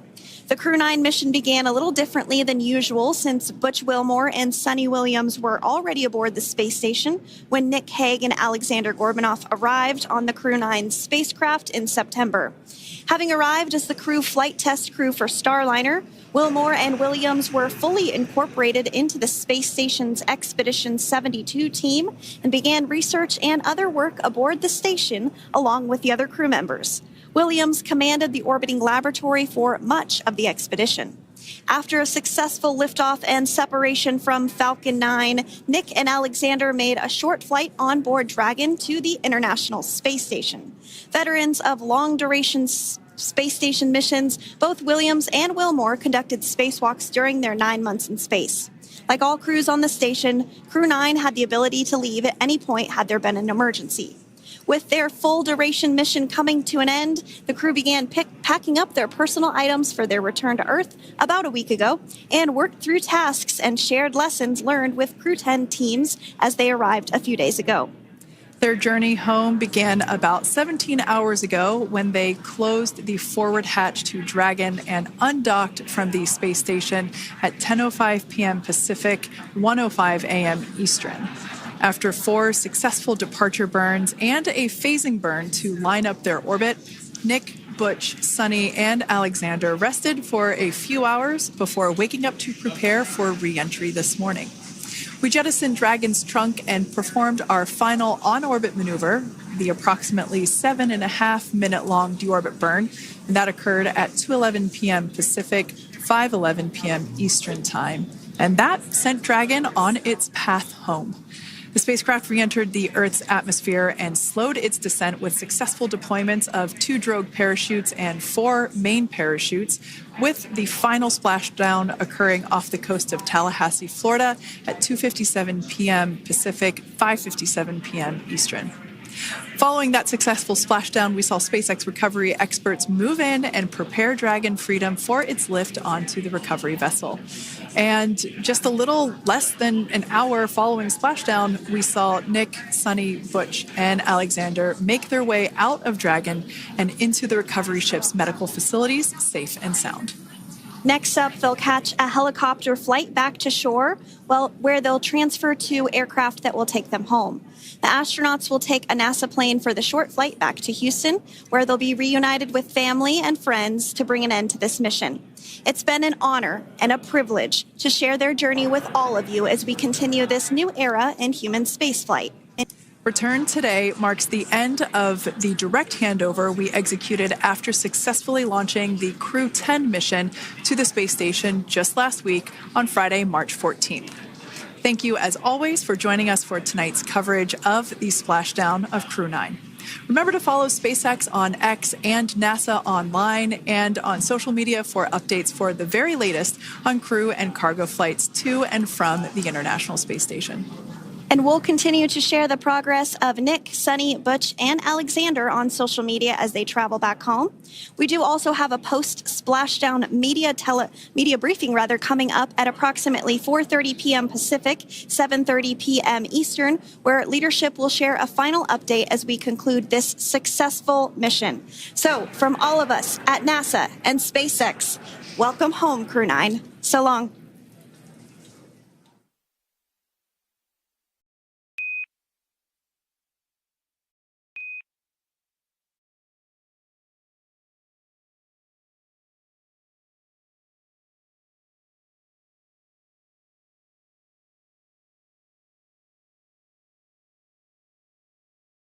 In 2018, I made an animation about the International Space Station. I showed all the pieces coming together, but I didn't show how it was done. These modules didn't just float together on their own, it was a lot of work. It involved mission controllers back on Earth,